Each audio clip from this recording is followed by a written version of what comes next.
So I haven't sent anything because Nick has not signed the NDA. Can you send it directly to Mutahar? Well, if these are public, then we just want to see the public showcase. Muta, you gotta sign the super NDA to get the secret chat.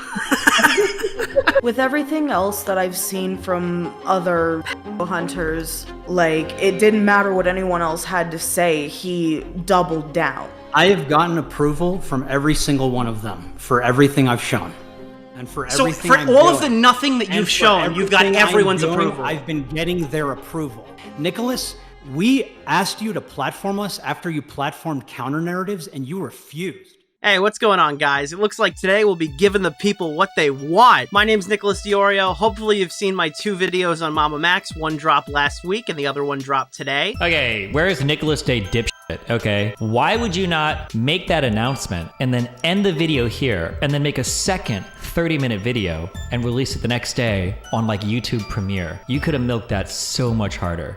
We got big content strategy problems here, Nick, okay? Send me an email. I'll help you maximize your money, all right? If you have watched those videos, this is probably something you've been looking forward to. If not, I recommend you watch both of those videos before watching this. It will provide you the context you need to understand what's going on here. This is not entirely the raw call. I've gone ahead and boosted audio levels to make it a bit easier to listen to, and I've also removed any mention to a specific girl that's currently working with Mutahar. Now, I've told you in the previous video, Mutahar is working with the girls trying to help them get a conviction against who they claim is their abuser. In this case, I've removed this stuff not out of request by Max or Spencer, but because I'm trying to do the right thing in regards to that person. Last week I said any threat will be met with this call dropping, and it seems like eagle-eyed viewers were waiting and ready for when that was going to happen. That is today, ladies and gentlemen. Enjoy. I'm getting a spinning thingy, but I'm not hearing you. I think he's muted right now. Hello. Hey, what's up? Trying to get our camera on. Sorry. No problem at all. Unless we just want to do audio. Yeah, you guys can get your camera on right now. Perfectly fine. Here. Transit. Delete all Max, of even that. your entrance to Discord is cryptic. I guess so. Okay, so we all right. So this is a call where we're gonna just basically talk about this entire story, front, middle, and end. Get to basically what the facts are of the situation, describe everything. So we're gonna ask some invasive questions. We're gonna ask some questions regarding the cult. We're gonna ask some questions regarding Spencer, the entire story from you. We're gonna talk about, you know, some of the criticisms that you guys have been receiving over this, and obviously we're going to be covering the nature of this coverage so far, right? From your guys' end and, well, from everyone's end, really. The point of this is for me to personally establish what actually happened, right? Because I think we all can agree that given the current presentation from you, Max, we all really don't know much other than Camden Gerard Davis, a cult, which the name is still hazy for all of us to pick up on, and what exactly happened, you know?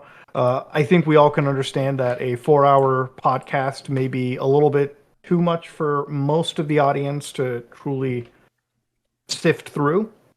So my goal is to just condense the story down into something that is understandable by the grand majority, and also to discuss the proof that absolutely vilifies Camden, right? Because this is, again, a big question you guys have. So I'm going to be doing a lot of devil's advocacy.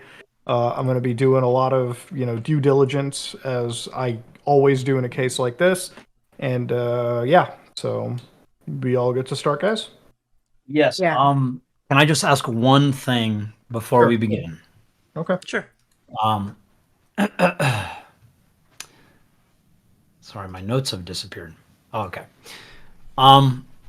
Can either of you or both of you share your current understanding of our campaign and its objectives?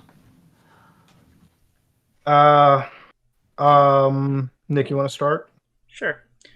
So the way I understand it, based off of the 3 videos, the condensed version of the stream that I saw, and multiple live streams, is that Spencer reached out to you to investigate this specific scenario. You're currently trying to get as many people who are involved in the Camden Gerard Davis thing together so you can take this case directly to his local police department. And through that, you're hoping to go through a criminal case, because the civil case wouldn't be possible since you don't believe he has very much there. So your idea was to create a video that attracted a lot of YouTubers that they could watch on streams. I think one of the things you said is it could have been a good like Halloween watch where it would discuss cults, the impact content creators have on other youth, on the youth and stuff like that. The second video and third videos also pointed to the discussion about how like specific scenarios, I guess like Spencer's, are outshined by celebrity gossip and drama, similar to Sniper Wolf. And you tried to use that angle to mix with this story to create some sort of viral piece that would allow you to get access to more potential victims, or survivors rather, that you could use to help build your case and take it directly to Camden. Is that about right? That's about right. Yes. Okay. And that's generally what I have to say as well. Yeah, that's what it is. I thought that it was a viral stunt on, not a stunt, that's a bad way to put it, a viral video on basically you guys spreading awareness on an individual and leveraging the audiences, larger audiences, and trying to identify victims in amongst those large online audiences. That's where I kind of got into it. But yeah, so is there any other question you want to ask us? I know you said there was a lot of there was a few questions you wanted to ask me, but I feel like we should just get those out of the way. Yeah, well, we can do that all later. Let's just get right into the important stuff. Do I need to be watching this stream? It's not loading. Not at No, this it's point. not live. We're not. No. What do you mean? If we need to pull up a clip and you can, I don't know if you can hear it. Let me just test. Can you hear audio, even if it's not loading verbally? Fuck you, I survived. Did you hear that? Oh, okay, yeah, I can hear. All right, so in case we need to share audio or a clip from this specific interview, we have access to do that. But otherwise, we have no plans at this moment to use it. Okay, no, sounds good. Yeah. So I guess the thing is we should. So one of the criticisms that everyone, me specifically, well, I would say I had is this is a case where I have not seen, I guess you could say, ironclad evidence, right? And you guys know what I mean by that, like just something that is definitively going to hold up in a courtroom and absolutely have this person with the Fed show up at their door tomorrow, you know? And I understand that evidence can be, a lot of people weigh evidence differently. Like some people will look at a Discord screenshot, some people will look at a Twitter DM or anything of that nature. I have a rule myself. I've always had this rule where unless I can fire up the server myself and pull the actual piece of data, I tend to believe that screenshots have a degree of doubt attached to them, right? Because of how easy things can be nowadays to fake or whatever. That also being said, you guys use the term human trafficking, am I right? When it came to Camden's cult operation, right? Yes, he had attempted to traffic me when I was living with him. And the reason that I went into foster care in the first place was because I physically fought back. If you did watch any of the podcast, Camden did try to kill me at one point. He was chasing me with this stone vase, trying to hit me with it. And in that situation, he pinned me against the wall, and I had managed to get the vase away from him, but then he pinned me against the wall, and I guess adrenaline kicked in, and I picked him up and threw him into the wall. And after that, it was like about a week after that he made me go in foster care. Just for clarity, human trafficking being a term that could mean a whole slew of different things, from trying to send you overseas to like crossing state lines, you know what I mean? Can you be a bit more descriptive what you mean by like he was trying to human traffic me? By that I mean he was on Whisper physically looking for men that wanted to sleep with me. Okay. And was trying to force me into doing that. Okay. And, was he attempting to send you across the state lines to meet these men? Not to send me across the state lines, but he lured me over state lines in the first place from Texas to Georgia. Mm-hmm. Okay. Now, the thing about human trafficking is one of the easiest ways that we prove human trafficking usually is through receipt of travel. And through your podcast and your various interviews, you took an Uber ride. You had a bus, right, that you took from your route, if I'm not mistaken, correct me if I'm wrong, it was from Wiley to Dallas, Texas. You took an Uber. And from Dallas's bus station, you went to Memphis, Tennessee. And from Memphis, you then went to Atlanta, right? And the No. okay, Uh, from Dallas, I stopped in Little Rock, Arkansas. There was no ticket bought for me for that. I just convinced my way onto it. But this guy told me that he would get me my ticket to Georgia, and he took me to his cousin's place where mhm, he sexually assaulted me, and then they dumped me at the bus station. I had to stay inside of the station I was at, like right behind it. There was a recovery center for homeless people, and one of the security guards pulled his truck outside of the gate so I could sleep in it, so I could wait for the next bus. Managed to convince my way onto that bus. Then I went to Memphis and then stayed there a week. Camden had Jess, the girl in Australia, buy the ticket and send it to me so I could get on the bus from Tennessee to Georgia. And then he picked me up from the station in Atlanta and took me to Lilburn. and from the week that you stayed in Memphis, where was that exactly? I believe you were saying you stayed with somebody else. It was about, I want to say maybe a 10-minute walk from the bus station. And I remember the guy's name. I really need to. I've been trying to get into contact with him for the past few years to thank him, but yeah, I stayed with him for a week, and then he walked me to the bus station when I did leave, and he saw me off. Okay. Where did you meet this person? Was it like a friend or a friend, family or something of that nature? I was being stupid again, but I saw his teeth and I was like, oh, thank God. I was like, hey, do you have a cigarette?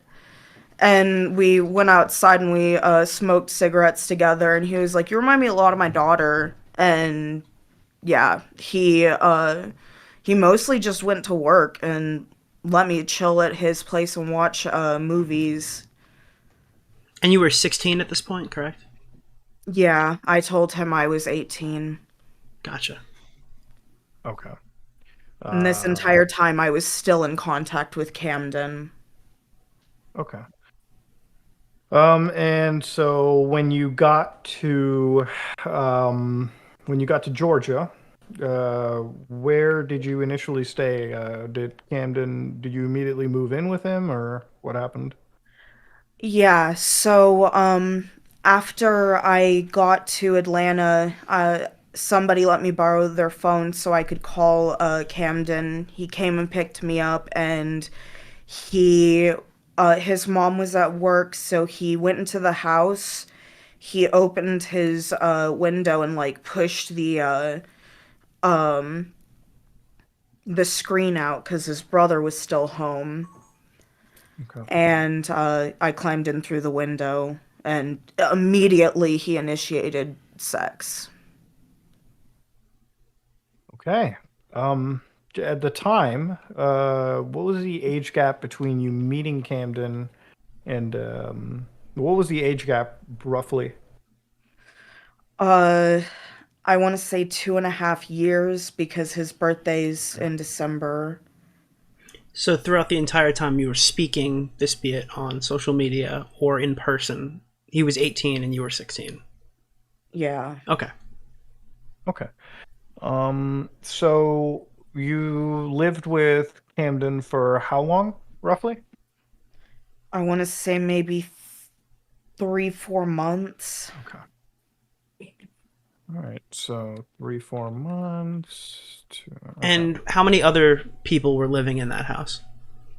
It was just his mom and his brother at the time, but there was a point where he had me on Whisper trying to look for other teenagers that wanted to run away from home, and we found a girl that was like 13 or 14. I'm pretty sure she was 14, and we used Kai's I think grandma's Uber account, and we went and we picked this girl up, and she stayed with us for one night, and he tried to convince me to convince her to have sex with him, and I kept refusing. He And tried convincing you to convince this 13-year-old girl? yes, Okay. So you found this 13-year-old girl on Whisper and you organized her travel through Kai's grandmother's Uber account, right? not with her permission. Okay. We were Um, logged into it previously when they allowed us to use it to go over to Kai's place. I don't imagine that we have a receipt of that, right? that I you don't think so because that's the same grandmother that let Kai's grandpa sexually assault her. Okay. okay. So Yeah, it was one like more a, thing. So for the people in the house, let's say the brother and the mother, are they aware that you are 16? His brother knew I was there. I don't know if he knew how old I was. I don't think he really cared either way. He was Mhm. mostly either at school or off smoking with his friends. Mm-hmm. And the mother? He was primarily at work. I primarily hid most of the time when she was there. Either that or I would sleep during the day while she was home. She was And then unaware that you were there for 4 months. For the yeah. Okay. Was it a And large house by any chance? um I mean, I considered it pretty decently big. How many Um floors? it was just one story, but she had like a huge bedroom with a lot of shit in it, so it was like pretty soundproof in there, and I know because Camden and I had to walk through there when he was stealing stuff out of the walk-in closet in her bathroom to sell. How many bedrooms? How many bathrooms? Just so we can get like a better picture. Uh, it's two regular beds and then a master bed with a bath and then another bath. Okay. Okay. Understood. Yeah. Okay. And that's obviously like one of the things that people have been kind of asking. It's like, so you lived in their house for, again, just reclarification, 4 months? You lived with him? Yeah, about three and a half, four. Okay, so 3.5, 4 months, and obviously, I think people are going to ask, it's like, how was it done clandestinely, right? But, at any moment, was it just you living in the house? Where how many total victims at any given moment were living in that house? The only other person we had was that 13-year-old girl, and after she wanted to go home the night after, I was like, I'm not picking up anyone else like this. Hmm. Okay. All right. Um, so so you lived with him for a while. What got you out? At what point did this relationship dissolute and you had to get out? What was that? What did that look like? It was about a week after I had fought back when he had tried to kill me. Um, and he like woke me up and was like, Leviathans are coming for you. You need to get out now. You need to get all your stuff. We need to get out now. Hmm. And I walked down to the gazebo at the end of his neighborhood with him. And he was like, yeah, here's this phone. It didn't have service, but all phones can still call 911. Yep. So he was like, use that, call them, um, and go into foster care. Don't go back to Texas because your family will physically abuse you if you do. You won't be safe with them. You have to stay in Georgia so I can protect you. So I used that phone. I called 911, and an officer did come out, and he got me and everything. And while he was like sitting there taking notes, Camden had walked back out to the gazebo and was just acting as if I was just some random homeless girl that was just sleeping in that gazebo, and he was bringing me food. Mm-hmm. Okay. And one of the important things that I want to ask you about too, so when you were living with Camden for 3 to 4 months, um, you talked about pregnancies as well and your miscarriages. Can you give us the rough timelines of those pregnancies? Obviously, I know exact dates are pretty outrageous to ask, so just a rough outline of, you know, the pregnancies and the miscarriages you've went through during that time. So the first miscarriage was actually from the assault in Little Rock. Um, Camden forced me to drink a bunch of uh, orange juice, kept giving me vitamin C and cinnamon and beating me and everything. And um, y- I think that was about, I want to say I'd been there for about 3 weeks already. How did you know you were pregnant? Because I got pretty sick and I couldn't figure out why, and then I realized my period was late. Okay. But you never took like a formal test. Uh, he wouldn't let me. Okay. Okay. Do you know the rough month and year of that first miscarriage? Um, I know it was in 2016. It had Summer. to have been sometime maybe in April. Okay. And then obviously your first miscarriage, and what happens is he basically forces you, in your words, to take orange juice, a lot of vitamin C, physical abuse in order to induce a miscarriage. Yeah. Okay. And then, so after that first miscarriage, when was the second time that you had been pregnant and went through another miscarriage? Because I believe you list, I don't know exactly how much, I got to look through my notes again, but you have it in your podcast. I made a point of it just so I can get an idea of like what, how often his sexual abuse was going on, you know? Um, Unfortunately, you can get pregnant again 2 weeks after a miscarriage, so I did end up getting pregnant pretty soon after that first miscarriage. Same thing happened, got super fucking sick. My body was like killing me pretty much because he was starving me as well. Starving And you, how? Depriving you of food? like literally not allowing me to eat for extended periods, Okay. like forcing me to fast for like 3 days at a time. And were Is you there still like there some, because like you didn't have anywhere else to go, or Because I had Stockholm syndrome at that point. I didn't ah, know it, but gotcha. yeah. okay.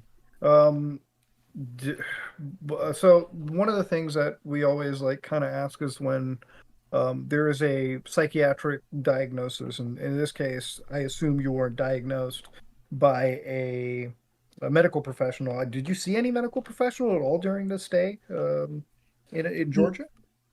Not while I was living with Camden. I didn't go to doctors until after my last miscarriage, which I got about 3 months along on that one, and I did take a pregnancy test on that one, and it was literally right before I was getting moved from my foster parents to a group home.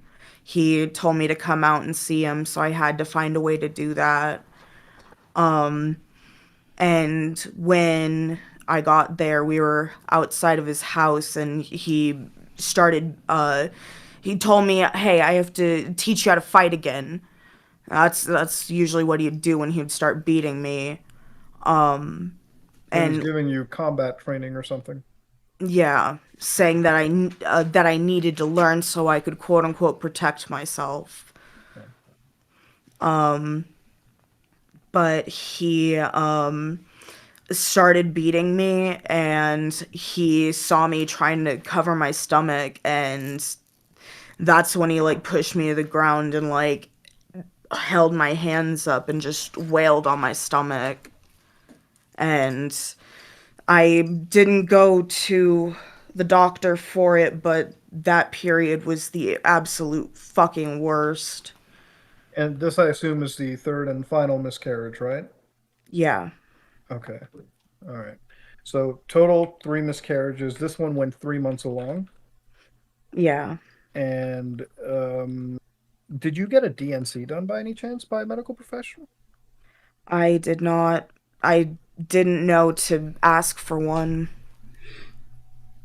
It's just so the thing about the DNC is this is where, and again, this is where the doubt gets cast, is usually after a 3 month term. And I'm speaking, this isn't me saying it, this is my aunt, who is a medical professional, one of the best gynecologists. This is my wife, who's a nurse. She was, and obviously my mother, she's been through pregnancy, she's had her miscarriages.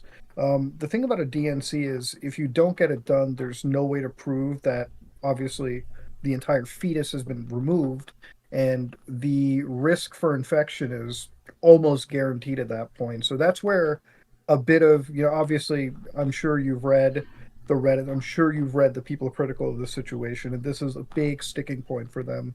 And obviously, I'm bringing this up because I'm always trying to find a reasonable explanation, and maybe that's why I asked you if you met a medical professional. Maybe they had done something on you and given you a bill of health or told you that everything was fine.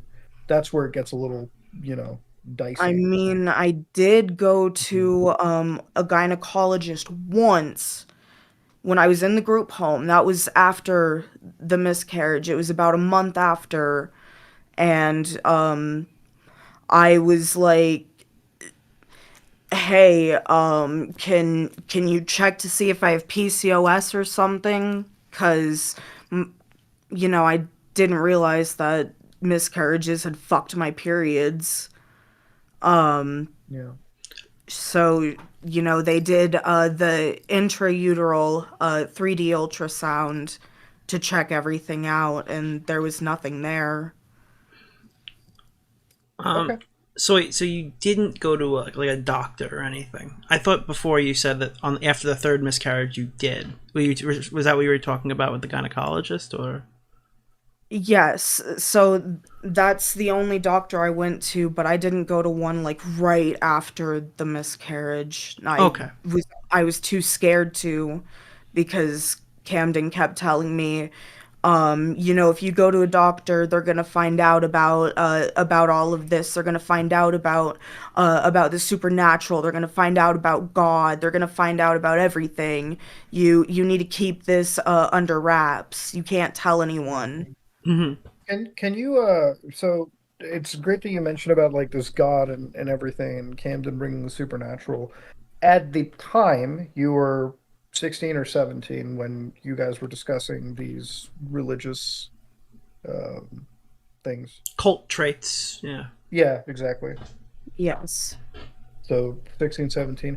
And so he made you believe that this was exactly what is the supernatural here? Like, let's just try to understand that. Did you hear any of the lore of I heard about the everything? Adams and the Eves and Okay. the Avatar people. It's just I would just Um, honestly would It like sounds just like he to pulled from a lot of sci-fi. I think that's also Yeah. something he that Max really agrees with. did. Yeah. Yeah. A lot of sci-fi, a lot of supernatural shows. Like, Supernatural itself, Teen Wolf and all that. But majority of this was he kept saying that he was the son of God and everything, and God could possess him and talk through him, and soon enough it grew into, well, now the archangels can speak through me, now Lucifer can speak through me, and he would make all of the best way I can describe it is faking DID. Okay. He would like sit there and give each entity their own like personality. Like Lucifer was just this fucking flamboyant gay dude, and he was like quote unquote my best friend and everything.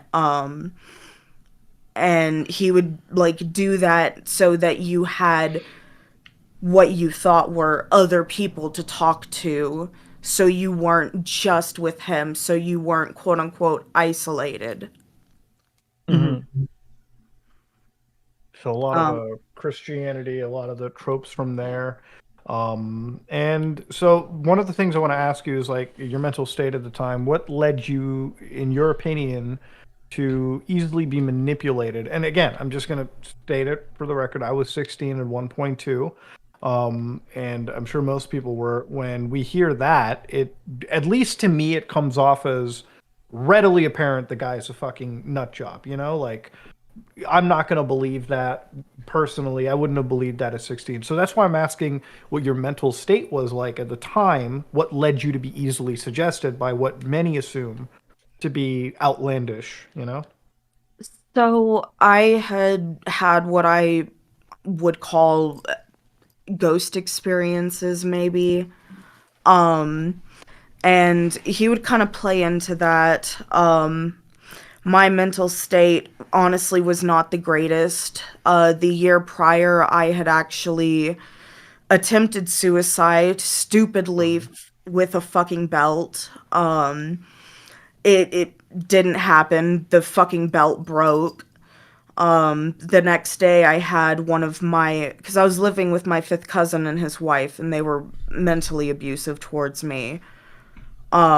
So I had my friend's mom take me to the police station that was just down the road, and I filed a CPS report and put myself in a mental hospital. And then I came back to Wiley, where I failed the school year, did summer school, then I met Carrie, the girl that introduced me to Camden, and I think I met him in February of 2016. So I wasn't doing all that well. I had been lashing out and really arguing with my family because I wasn't okay. The only time my dad ever took me back to try and seek mental help, they didn't make him leave the room, and they basically just said, oh, she's just a disobedient kid. And really? That was where, I guess? This was probably in the DFW area. I don't know if it was in Allen or Dallas. No, not like specific location. Like, was this, what kind of mental health professional is that, I guess? Oh, I don't know. When they checked me out of the mental hospital, when I was with my fifth cousin and his wife, they just said, "Oh, here, since you're going back to Wiley, here, do a follow-up here." And that's all it really was. I didn't know like a therapist, exactly what or... it was. I wasn't even allowed to talk at it. Oh. Okay. Before we move on to the next question, I'd also like to say, and I have interviews with the cult psychologists, they want everyone to know that no one is immune to thought reform, which is popularly known as brainwashing. Cult leaders utilize social persuasion, and all it takes is a perfect storm of circumstances for someone to fall for it. Even if the beliefs are outlandish, people will do foolish things if there's an entire community of people love bombing you. I just want to make that clear. And Mutahar, if you want the interviews that I did with the cult psychologist, I will send them to you. Thank you. Yep. Okay. Okay. After all of this, the Camden situation, once you thankfully got out of that situation, you made it back to the Dallas-Fort Worth area, or Wiley, I assume. Yes. And how did that happen? When I was in the group home, there was a specific worker that was mentally abusive towards a lot of us. She would intentionally, like, just kind of push us until we would snap because, you know, all of us are mentally ill fucking kids that had fucked up situations and we're all there. We don't want to be. And it just got so fucking bad to the point where I literally asked one of my classmates if I could borrow their phone to call my family because I wasn't allowed to call my family alone. Like, we were only allowed to call family twice a week. You would get 1 10-minute call, 2 5-minute calls, or you could separate it up, but you were only permitted 5 minutes or 10 minutes. And so they would sit there, and if you said anything bad about the group home, you got punished. Like, you would get privileges taken away. Like, you wouldn't be allowed to watch TV, or you wouldn't be allowed to participate in games or anything. Like, Do you know what group home this was? it was Rainbow Group Home in Dahlonega, Georgia. I went to high school. Okay. Rainbow. What was it? Rainbow Children's Home. Rainbow Home for Girls or something. I don't know. So, Okay. not to jump ahead here, but I know you ended up going to the police about Camden at some point. Where on the timeline does that fall? Yeah. That would be the September of 2017 when one of the members, I can't remember what alias she's going under right now, but she had a Wattpad story from recruitment because that we were told to like post stuff like that on Wattpad and Amino and stuff. What is Wattpad? Like just a chatting app? Wattpad is like stories. Like a Snapchat story or like a Tumblr blog? It's like vanilla archive of our own. Okay. Yeah. So somebody had commented on the recruitment story post, and they were asking about it, and we were like, no, do not join. This is literally a cult. And Q Camden, Carrie, and all his other little lackeys coming in, yelling at us and everything. My sister was 4 at the time, and her life was threatened by Carrie. And one of the other members, I don't know exactly who it was, but they were saying that they wanted to slit our throats and everything. We had actual threats coming through. I asked said survivor tonight, actually, I'm waiting for her response, if the post is still up and she has access to it. But if she doesn't, I told her to check her email and see if she still has the notifications from it. Now, by this point, we're approximately 1 year out from when you left there. Because you said if the miscarriages and stuff happened around April, you were only there for 4 months. September of the following year, we're like a year and a couple months, right?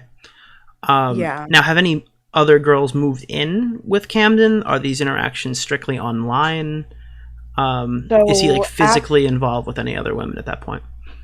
After I left, he well, not even after I left, while I was still in the cult, but not, I was still in while I was in Wiley. I didn't leave until 4th of July of 2017. But I'm sorry, my brain is frazzled. What was I saying? So you were saying that you'd left around the 4th of July, and we were kind of discussing on whether if there were other people who were living with him around that point. Okay, yeah. So, before I had even came back to Wiley, he had started this relationship with the girl named um And is she and like speaking to you guys, or is that just oh no, she is still with him. She is She's living with him. living with She him? is one of his quote unquote wives. okay? with 2 other women. Okay. Okay. So, so after your relationship was done, you communicated with the police about Camden Gerard Davis. What can you explain that whole interaction with the police? It wasn't even full on with the police. I contacted Detective Fontana, who was on my case, um, and Did you get her badge number? I did not. That was just what was on my missing flyers. My family was like, we were working with him. Maybe I could try and see if they could get into contact with him. I can also send you all the uncensored missing flyers poster. Yeah, If you sure. If you want want to to- drop it into the Discord, we can just look at it. Okay. But yeah, so okay, you contacted Detective Fontana. She worked your case, and Uh, they, I don't know if they like really worked my case, but when I told them I had gone over state lines, they were like, "That's out of our hands now," and just threw me over to Trafficking 911, who they took all of my information and said that they were going to file a report. For a couple months, I did still keep a contact with Sherry from Trafficking 911, who took my report. I still don't know if they ever filed it. I've been trying to contact them. Sherry doesn't work there anymore. The worker that I keep emailing, she won't respond. Nobody will really respond to Max, and when they do, they're like, "Oh, well, it has to be her contacting." And it's like, And she's been I contacted. I am contacting, but they're replying to him, but not me. And they're replying to Okay. me just to say they can't give it to me. They would have to give it to her. Even though Yeah. we sent them a picture of her holding up her driver's license requesting the info. okay, so do you have a record of communication with the department that we can see? The deputy? Yeah, whoever you were speaking to, that would. So, from what we understand, okay. So you contacted Detective Fontana. You communicated with Traffic 911. Is that the nonprofit? Yes. Okay, and this Traffic 911. So you never filed an official report with the police department itself. You went to Traffic 911, and they were supposed to assist you. Yeah. Okay. Until have- recently. Okay, so do you have did you get a name from them or an email address or something or Yes. okay. We have the phone number of Nancy, who was the original person. She no longer works with Traffic Not 911. Nancy, Sherry. Sherry, sorry. Mm-hmm. She was the one who was on Spencer's case. She no longer works with Traffic 911. She instructed me to just contact them directly. I've been contacting them directly and sent them the picture with Spencer holding up her driver's license. They say they can't give it to me. So Spencer's been contacting them and they've been unresponsive. Okay. That's Traffic 911, not the police department. Correct. Yes.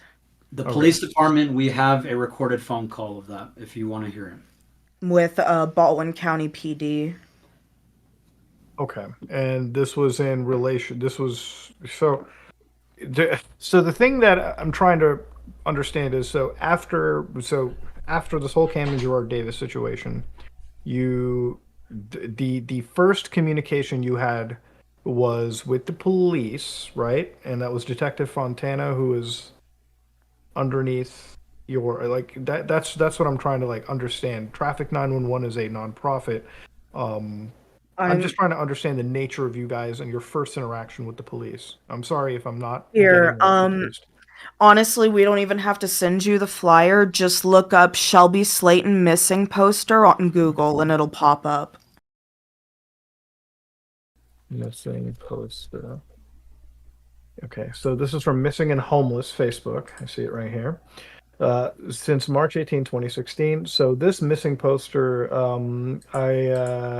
who do you know who got this poster out there in the first place?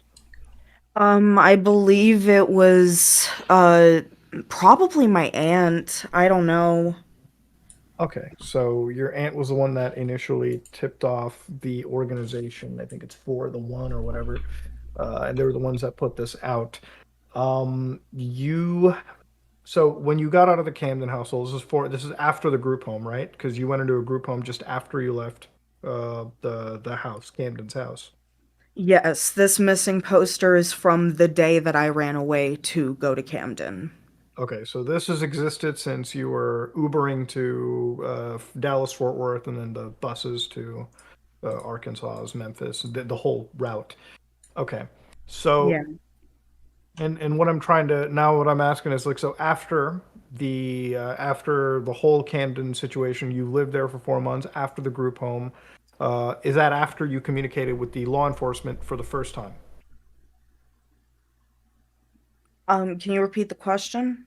So after the Camden situation, his house, when you lived there for 4 months, 3 to 4 months, you went to a group home very briefly. How long was that stay at the group home? Well, first I went to foster parents that were in Snellville where I was still in contact with him and still saw him occasionally. Um, Hmm. uh, September was when I got sent to the group home, and then I went home a week before November, or a week before Thanksgiving. Okay. So after Camden, you went to a foster home briefly Yeah. in the Georgian area, foster Mm-hmm. home in Georgia, then a group home. And I assume you went there since September, so I'm going to say 2 months for 2 months. Yeah. Mm-hmm. Okay, so you went there for 2 months, and then after that, you went all the way back to Texas and went Yes. to Texas. And so at this point in time, you hadn't contacted the police department at all. The only interaction you had with the police was when Camden was bringing you out food, pretending you were a homeless person. Yeah. Okay, Um, so so I just out of curiosity, um, Spencer specifically, do you believe in this investigation that was done, the police had failed you? Yeah, I believe that, Detective Fontana should have been able to help me more. Mhm. Um, Trafficking 911 should have been able to get me directly into contact with whoever they were filing this to. I didn't know exactly what I was supposed to do. I was 18. right. I Well, got you. not well, yeah. So the where I was going with this is obviously when you got back to Texas, then you contacted Traffic 911, not the police department, right? It was since I'd left in 4th of July, I reported this in September because of the whole Wattpad thing where Carrie was threatening my sister because of Camden. September when you were in the group home, you reported this to the police. And this is 2016 or 17? Wait, in the group. You said you reported this when you were in September No, last no, year. no. The September of 2017. Okay. So the year after. So this is after I've already been in Texas. I was freshly 18, Mm. and me and the other survivor had seen that notification where someone asked about the cult, and we said no, it's a cult. And yeah, after I saw the threat to my sister that night, I contacted Detective Fontana. So when you came back from Texas from Camden's house, how many months after did you get in touch with Detective Fontana? um from my last personal contact with him, that's just from uh beginning of July to early September. And which police department was seeing this with that detective? I I'm pretty sure it's Collin County. At least that's what it says on the flyer. Okay.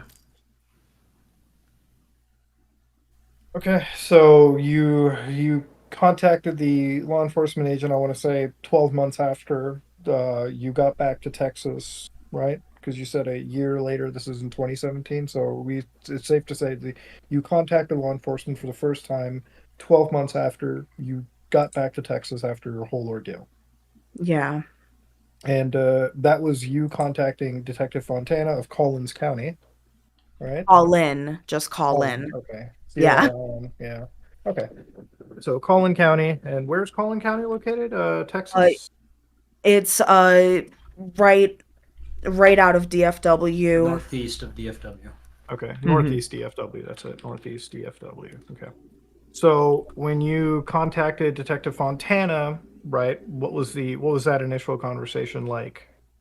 It was, hey, I this is me. This is my name. You were looking for me when I had ran away. This is kind of sort of what happened. I got lured over state lines, ended up being sexually and physically abused by this person. How do I report this? And he was like, well, not my jurisdiction. uh here's for the one, or not for the one, trafficking 911. Or no, he did send me to for the one. For the one sent me to trafficking 911. Oh, these cunts. Okay, so the law enforcement agent told you that because it wasn't their jurisdiction to report that. So you went missing in Georgia, therefore the Texas police officer could not do anything because it's out of their jurisdiction. They didn't refer you to communicate with the law enforcement agent in that specific county for Georgia? No, he said that this isn't a state case, this is a federal case. He said I can't do anything about that. So in that response, so the cop told you it was a federal issue because I'm assuming you went across state lines, so anything Yeah. that happens there, it's a federal situation. But instead of contacting something like the Federal Bureau of Investigation, one of their branches in Texas, he told you to contact a nonprofit. Yeah, because he was like, they have all these people, they're advocates, they'll help you with this since you're so young, and this is going to be really traumatizing. Like, he told me to reach out to them for this support. So they told you to reach out for the support, but did they specifically say that's where you're going to make your report and they're going to do it? Yeah. He said that they can file the report for you. They can take all the evidence and send it for you. Because he couldn't touch the evidence, is what he said.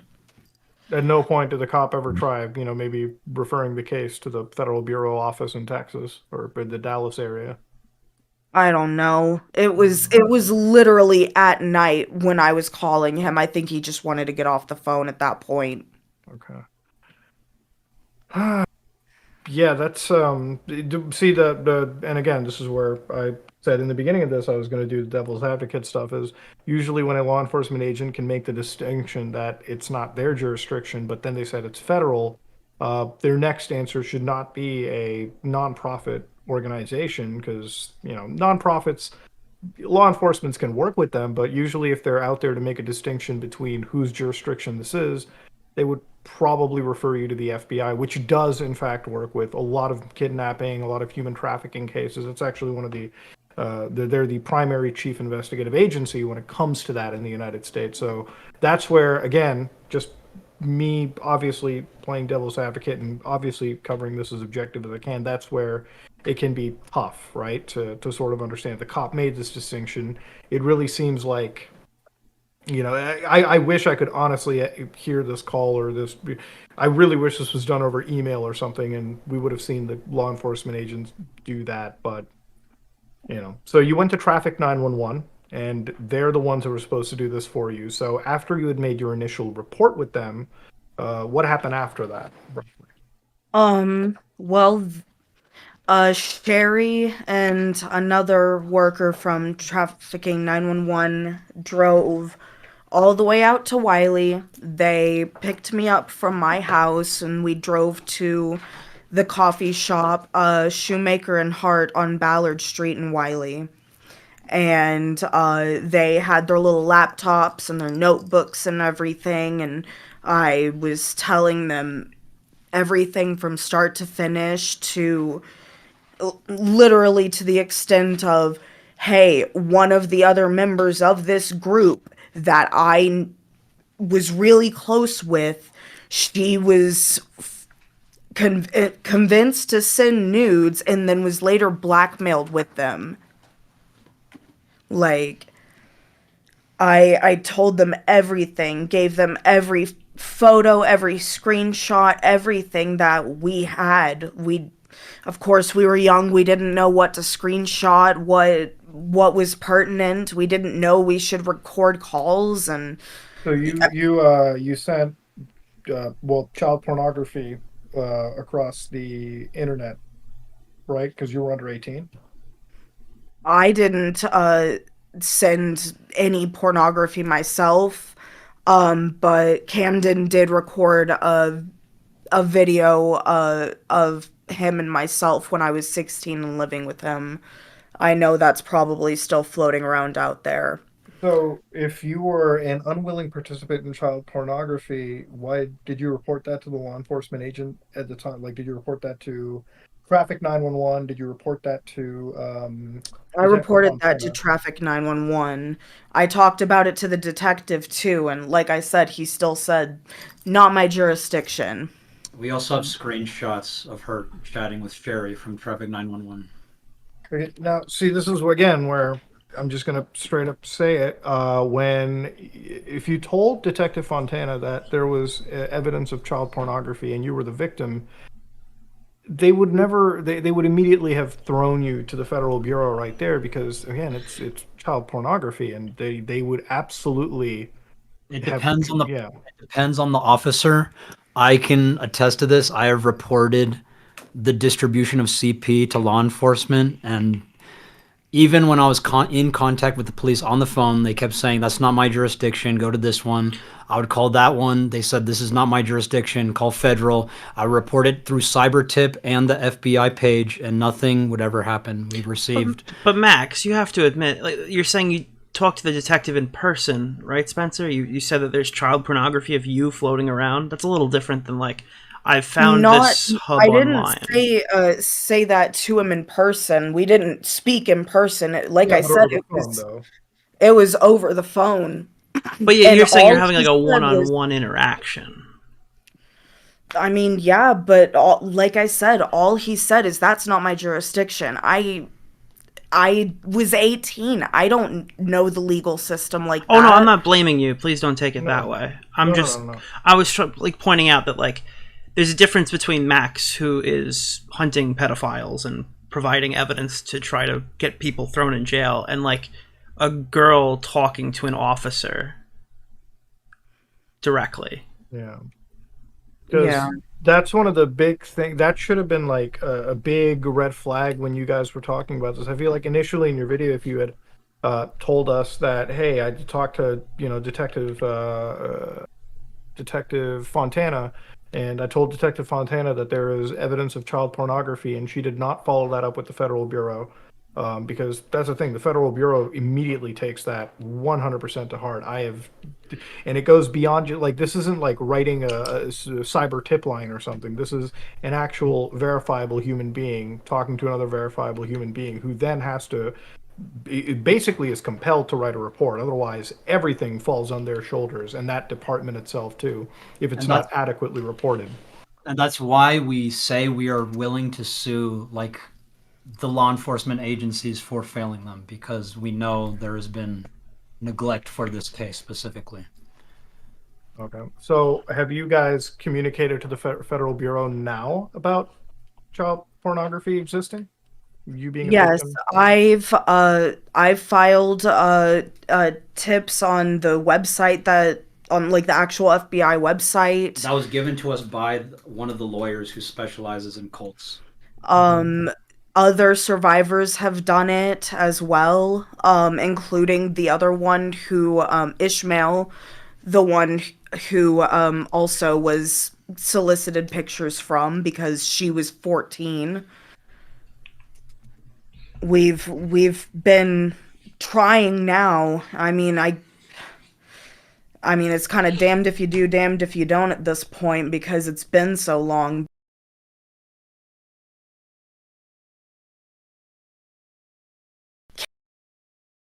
Was his quote unquote main wife. She was a senior and he had already been graduated.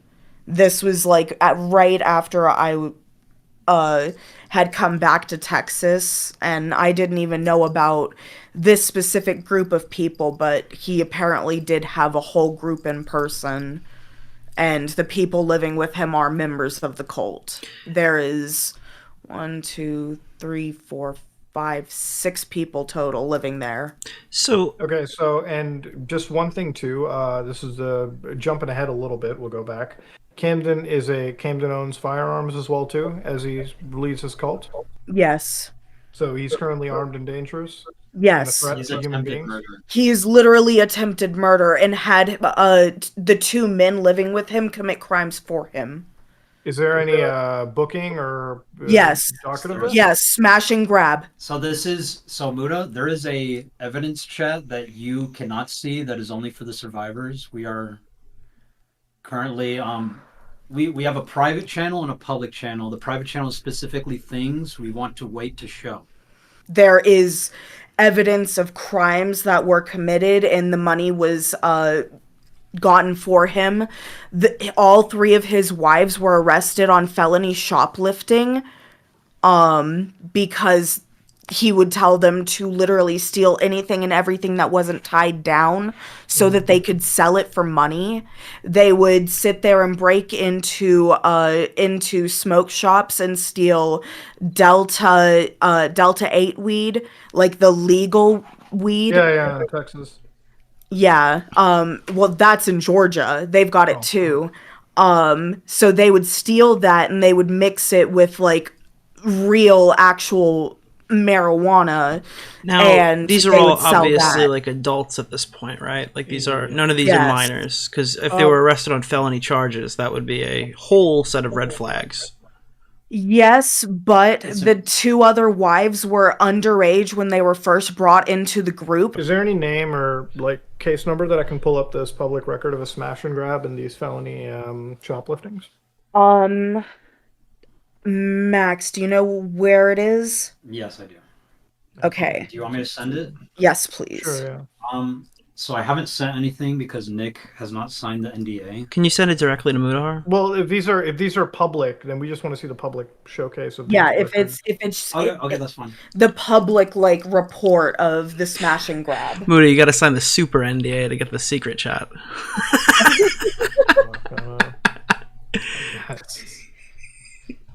You need to sign an NDA for the other NDA. Yeah. God, is that how people think this shit is right now?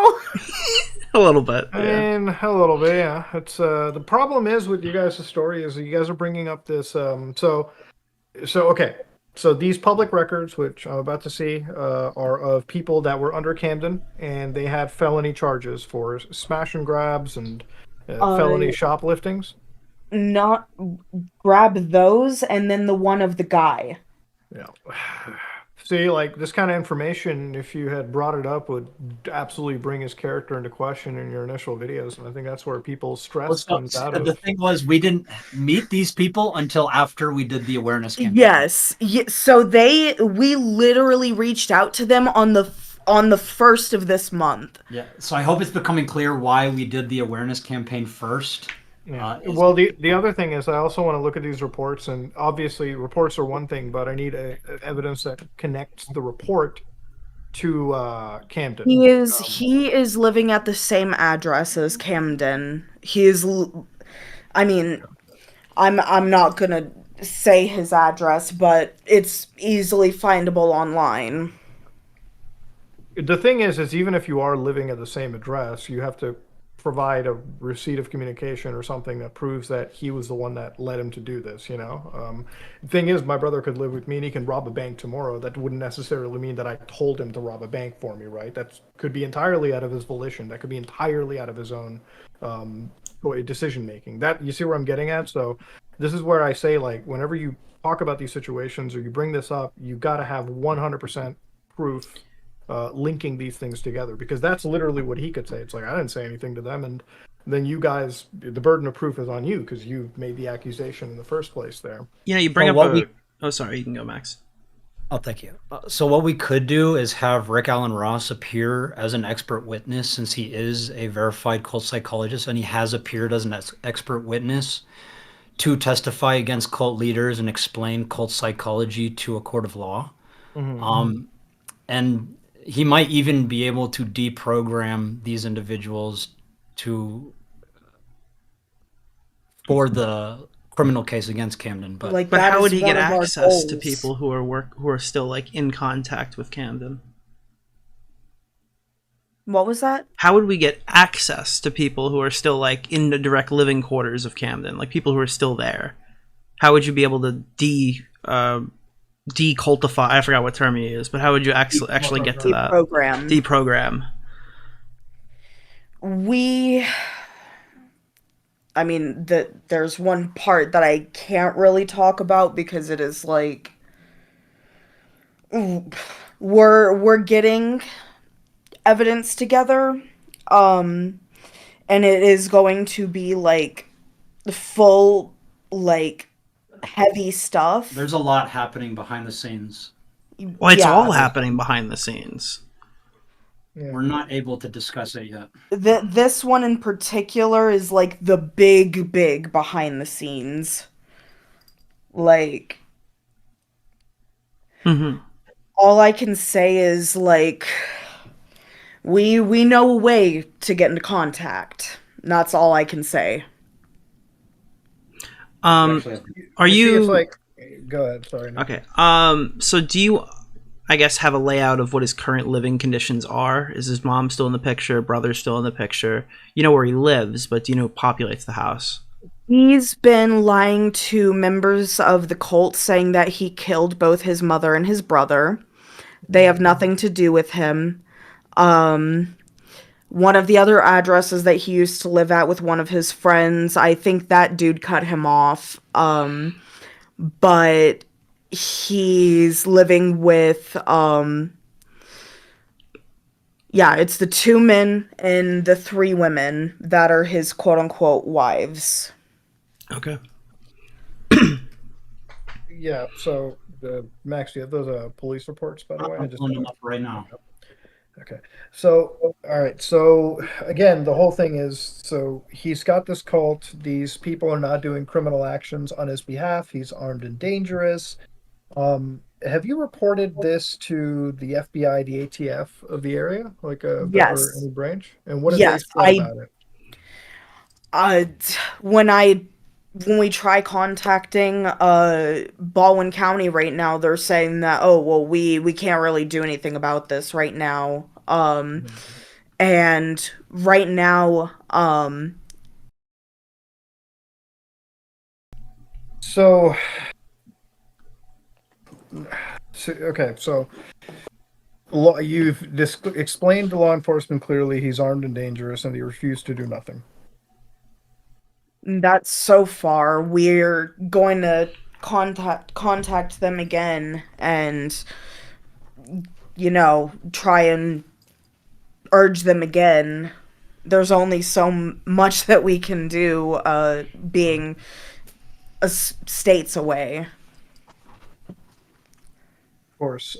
It's just that if you, like, again, I always bring the federal jurisdiction into it too. It's like, if he is, because again, listen, I mean, cops come out on swatting reports all the fucking time, that's because people can be armed and dangerous. So I assume that because this person is armed and dangerous and he's running what appears to be a fucking criminal outfit, it should be a lot easier to get law enforcement involved. And that's where my shock really comes out of, That's where trying to wrap my head around this is a bit foreign. But okay, so he's dangerous. Law enforcement doesn't want to do anything about it.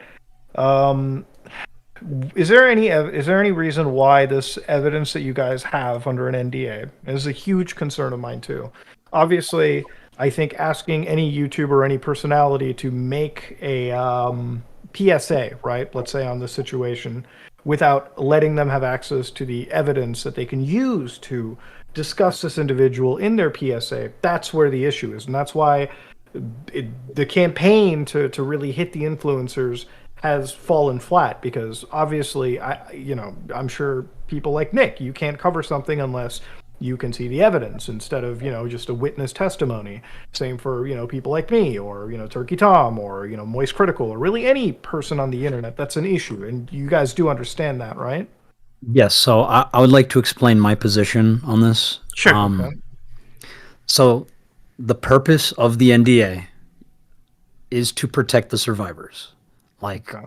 that is why the NDA protects their anonymity, and for them to be able to give the approval of what they want to share.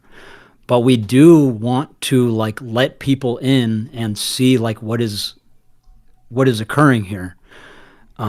It's just my priority has been to protect the survivors. Okay, but you do understand, say Charlie looks at everything, hypothetical, right? Mhm. Charlie can't then go, guys, there's a predator on the loose. I saw it on Discord. That wouldn't be sufficient for his audience. It's one thing to get somebody on board and to get moral support behind the scenes and join a group chat. It's another thing to get actual support, the stuff that you're looking for, and you won't get that until you show more publicly. Right. And I guess the challenge for me with showing the evidence is I personally have not been walked through the evidence besides Spencer's. The survivors in the server, not all of them are as active as we would like them to be. Obviously, a lot of them have trauma. They talk about it, and that it's hard for them to actually just sit down and speak with me. But that's why I've been just asking the general public to please be patient. Like, there's a lot of things we need to wait for. I am just trying to get the word out that this is Camden Gerard Davis. This is what the accusations against him are. And it's also, you can also, like, we are fine saying this is all alleged. Like, we are fine if... But you can't just say it's alleged now. No, You've been because calling him a pedophile. Yeah, 100%. That's not. Yeah. I'm fine doing it because I trust them. But Okay, all I wanted to but do... you said you didn't review most of the evidence besides Spencer, though. I reviewed the evidence. I just haven't had the context as to what it is pertaining to. And So you looked at the evidence, but you don't understand. Yeah, in the exact timeline, which has been just one of many reasons why it's been such a struggle to create the comprehensive timeline, as I'm waiting on a lot of different things. But you see, that's why people are inflamed with you right now. It's because you just told me in this call that you didn't properly review every single victim, and now you're comfortable calling a man a pedophile, right? Like, whatever happened, I'm not sure. I don't know, but whatever happened, you're calling him a pedophile. Now you're saying in this call that we're fine using the term allegedly. You've been calling this person a pedophile, and you've been having this expectation that we just jump on board when, you are the chief investigator in this. It's not me, it's not Nick, it's no one else. You are the chief storyteller, the investigator, the person who has, we believe that you were the only person up till now who has reviewed every single bit of evidence and put the context into your head. And if you've only read Spencer's, which is fine, that's one testimony, we've been told that he has trafficked hundreds of people. Is there evidence now that there are hundreds of people? You only appear to have 5 or 6. So we can get into the public stuff at a later time. I would like for Spencer to finish, unless y'all are finished with asking Spencer questions. Sure. Because I think once we're done with the Spencer related stuff, it would make more sense to transition into I don't want to go back and forth. Yeah, that makes total sense. We'll save that for a little bit. There's honestly there's not much more that we can ask you, Spencer, because you got out of this whole situation. The arrest sheets that you sent me on Discord just now. Just how do these people relate to Camden? Are they because They are the two men that are living with him and committing crimes on his behalf. They have been casing houses of an ex-member trying to break in. Yeah, they are also armed. is there evidence of that? Did you meet these people at all during your time, or did you do like that's where I'm getting at? Because all I'm looking at is arrest sheets, but I'm not able to connect them. Like, do they live at the same exact address currently? Yes, they do. Yes. They all. Okay. So they all live there, and you guys have proof of their residence as of recent. How did you? Is there like a just a public? Am I wrong in saying you have a contact inside There's the house? No, there is a it is publicly on there, and I found it upon searching for a name, and then the most recent survivor is the one who confirmed it officially. All right, but you definitely don't have a contact inside the house, correct? Not inside the house currently. Okay. Okay. So, I guess that's your entire story, your experience with Camden. Is there anything you feel, Spencer, you want to add more that we haven't asked? Not really that I can think of. Okay. Well, then I guess we can transition over to the investigation, and this is again just pertaining directly with Max at this moment. So I guess we can continue what we were talking about Okay. 5 minutes ago.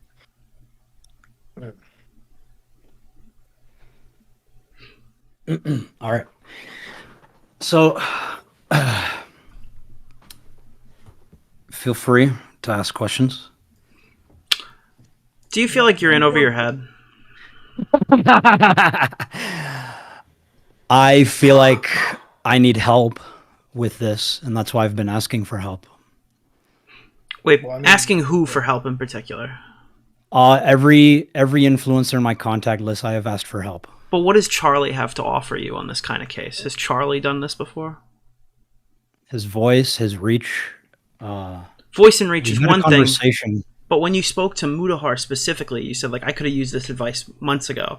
It doesn't sound like when you're asking Anthony Fantano for help, it's the same type of thing that you're asking Mutahar for. Correct.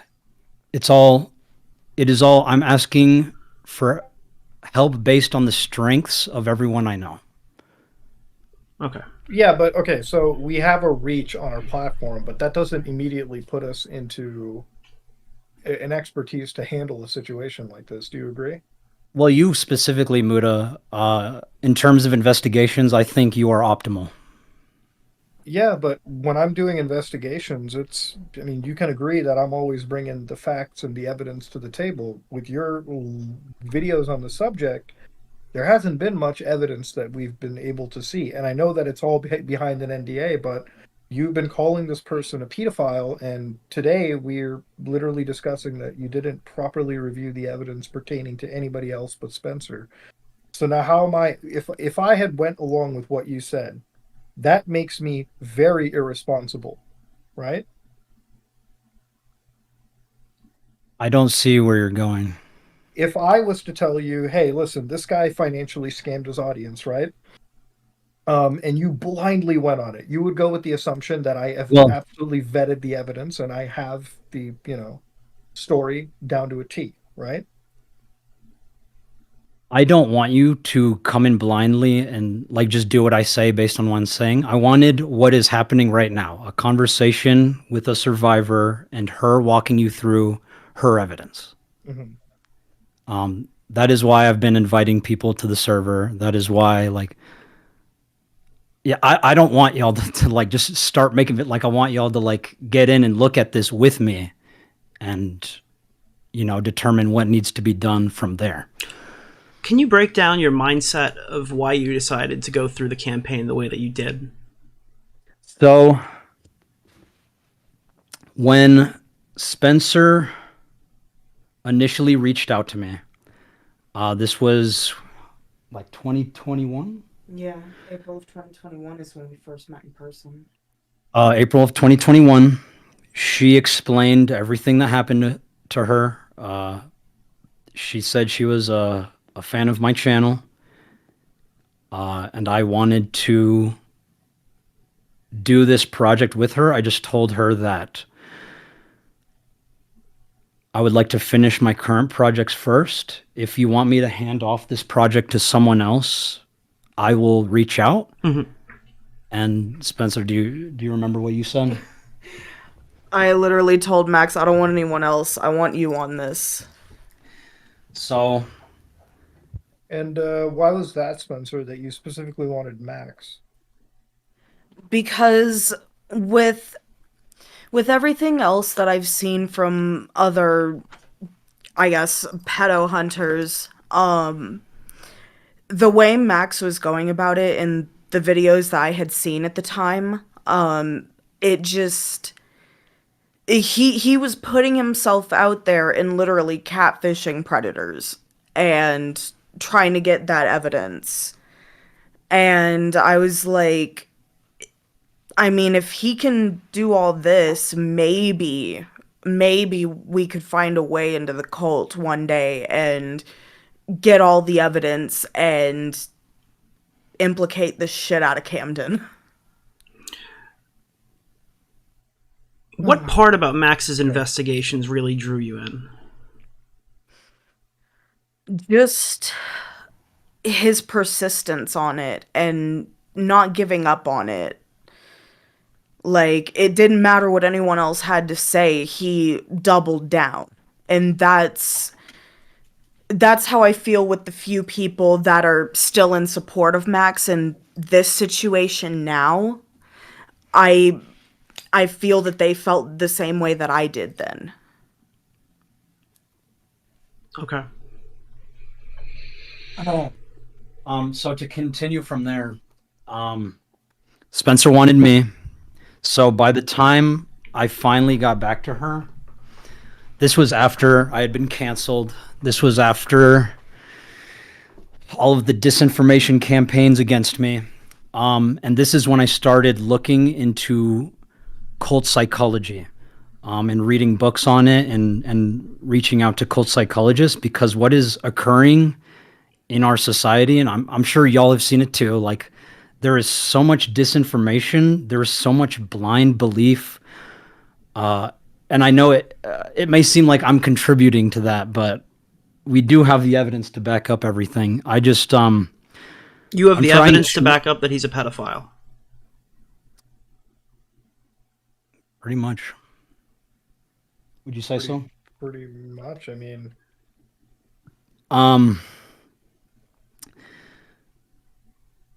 So, was interviewing cult psychologists, and based on what they were telling me, like, there are patterns in our community, in our society, as a species, like, we are just blindly believing manipulative people, charismatic leaders, malignant narcissists, psychopaths is what the cult psychologists are calling them. And so I wanted to put a microscope on that subject while also addressing Spencer's case because of cult leadership. And that was probably a foolish decision to try to put everything in just one video. But I was expecting to make like a 3-hour comprehensive documentary on everything for the next few years, which is what we're still doing. why didn't you release with that initially? And again, I know it's the PSA to initially seek out the victims or something, but when you're making a PSA, why in your PSA did you make a statement of fact that this person was a pedophile? You could have just said, hey, we're investigating this individual. There's been allegations of pedophilia and trafficking. If you are a victim, please come and reach out to us. Why was it direct statement of fact? Well, I addressed him as a cult leader and sexual predator because that's how he has been described by the survivors. And even testimonials themselves serve as evidence in a court of law. So to me, that is all of the evidence I need to say this man is a sexual predator and cult leader. So you're saying And- the You went allegation with in and of witness itself is the testimony. evidence. I'm sorry? So you're saying the allegation in and of itself is the evidence. It was everything. It was the evidence that was already there. It was the amount of them. It was the consistency of their testimonials, and it was. I mean, but like you see the fallacy in that. Like, imagine if I said, "Max, you're a rapist," and Nick was to say, "Oh, well, that's a statement of fact because Muda made this statement," and that You can don't have be to say taken Muda to made the court and statement. stuff Say and- 5 girls said it. Yeah. Because that's what happened. Well, 5 girls said it. Well, Yes, About you. after- Yeah. yes. After they were in a group chat together for 3 months, after changing their allegations. Wait, I'm multiple sorry. times, What group chat are you in? The evidence server with all of the girls? there is evidence in there. It's not just them plotting to take down. But there was Camden. evidence in the other one too, right? Yeah, You there did go was on her evidence that Facebook and wasn't available post either. the self-harm stuff. You did like all those social media messages and stuff like that. That was you, right? Be it not the most important part of the story, clearly, but like it's not like they just lied about you. I'm sorry. Could you repeat that? You were like at the social media part where you put like the self-harm video on Haley's thing. That was real, correct? Oh, yes, that was real. So that was, let me explain that situation fully. I was in the military. Haley had made a Facebook posing as me to stop some other allegations that were against Anthony Field at the time, which is the girl I showed whose face is blurred and believe all abusers. She was making allegations against Anthony. Haley made a Facebook of me posing as me, trying to tell people that this girl is crazy. And then after she did all of that, she gave me the Facebook with the login information. She's like, "Here, use it. I don't need it anymore." And I'm like, "Okay." And then in the military, we were talking, texting, and then just one day I was losing it. I was depressed, and I cut myself and I posted it on that Facebook, and I said, "Thanks, Anthony Field," or something to that effect.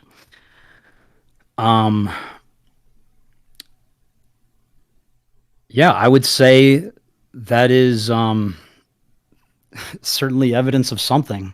So, but I'm just saying that a majority of Haley's testimony is like the social media stuff, the cutting, like the only part of it that's contested is what happened in the hotel room, correct? There's multiple things that were contested from my recollection. Like, she was trying to say like I was stalking her the whole time when she was literally inviting me to parties, to go out with her, to we literally cuddled, and she let me kiss her cheeks and draw on her stomach. So she was painting me as like a stalker. And I was trying to say, no, this was a complicated, and to be clear, she was also like sending me self-harm stuff. So it wasn't just me. I think the sending difference her. is the public versus private. I'm sure it's like, yeah, obviously sending self-harm stuff is manipulative in either way, right? But like the Yes. public act is a much higher elevation. The public act was a cry for help, because that was the day I tried to hang myself. Thankfully, one of my battle buddies found me, and I showed him like what I was doing, like hanging my belt around the friggin' railing, and he took me to the sergeant. Anyway, that's what happened, and that's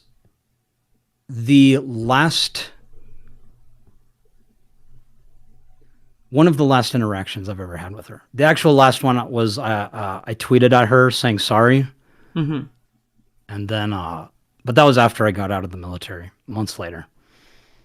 So, okay, to whittle this on back to, again, this situation that we're currently discussing here. Yes. You called us, like, you told me in this call that there was a super secret evidence server that even I couldn't look into. And I'm going to personally say it. I looked through the evidence in that server, and I didn't find anything that could be used as a, I guess you could say, silver bullet. You know, like I didn't find anything that would absolutely hold up in a court of law. Nothing think over there was. I Is think there any evidence that everything you think? everything is the silver bullet. Everything put together is the silver bullet. Even their testimonies, with 8 of them signed, would be enough, I believe. Okay, the testimony is one thing, but the evidence, how do you believe it's a silver bullet? What specific points of evidence, and we can have this, you know, Spencer, like, do you want to what go is, over yeah. this?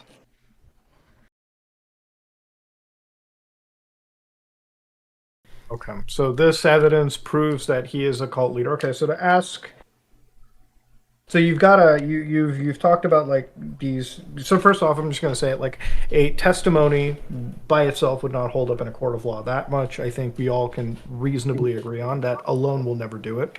I think multiple would. I've been Multiple- looking it up. Multiple, even without corroborated evidence, would not. You could Wait. have 100 testimonies, and it would never hold Dude, up. I that's don't so think that's painful. true. I've been looking it up. Fuck I me, don't think that's dude. true. You don't think that's true? I like. From what I've been advised on, I don't think that's true. So you're telling me like this guy runs a cult, right? So let's say we had 100 testimonies of him running a cult. You think those 100 testimonies said by 100 people is enough to put him behind bars for running a cult? Yes, I do believe that. Okay, so and now in those 100 testimonies, you haven't even explained to me yet what the cult is. So what is the name of the cult? There's multiple names. It changes because he is evasive, but What is the Guild of- primary name? the primary name is the Guild of Divinity. It's also been known as the Eon Syndicate. It's also just been referred to as the Family or the Pack. Is there any other? The Daemon family. The Daemon Family. Okay, is there any paraphernalia on the cult's psychology, the cult directives, the cult rules? Because cults usually have that. If I've been trying to find it on the Wayback Machine, I don't know how to use that bitch. They used to have a YouTube called Guild of Divinity that has been since shut down. They have a merch store. They do have a merch store, and there is an Instagram account that was active last in 2020. But that is ran by the girl in the one who bought my ticket from Memphis to Atlanta, and the one who's been sending him thousands upon thousands upon thousands of dollars over the years. Can I see the merch store? Yes. Because here's where I'm going to get at with the 100 people testimony. So I brought up the example. Having 100 people isn't going to be enough unless there's an actual established cult that we can properly catalog and archive. Because here's the thing, you need to have like actual tangible entities to go after. A cult is a very organized group, and if Camden, you guys said in your video that he has trafficked possibly hundreds of people, right? Well, victimized hundreds, not necessarily trafficked. Okay, so victimize hundreds of people through this cult or through the internet by discussions online? Can we discuss that now? Okay. Here, I sent you the link to the merch store. My girlfriend pulled up a case that was by testimony only. I can send it to y'all if y'all want it. Was that a cult case?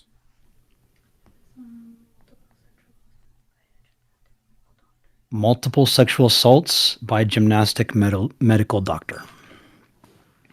Are you talking about the one from the Olympics? His name is Larry Nassar.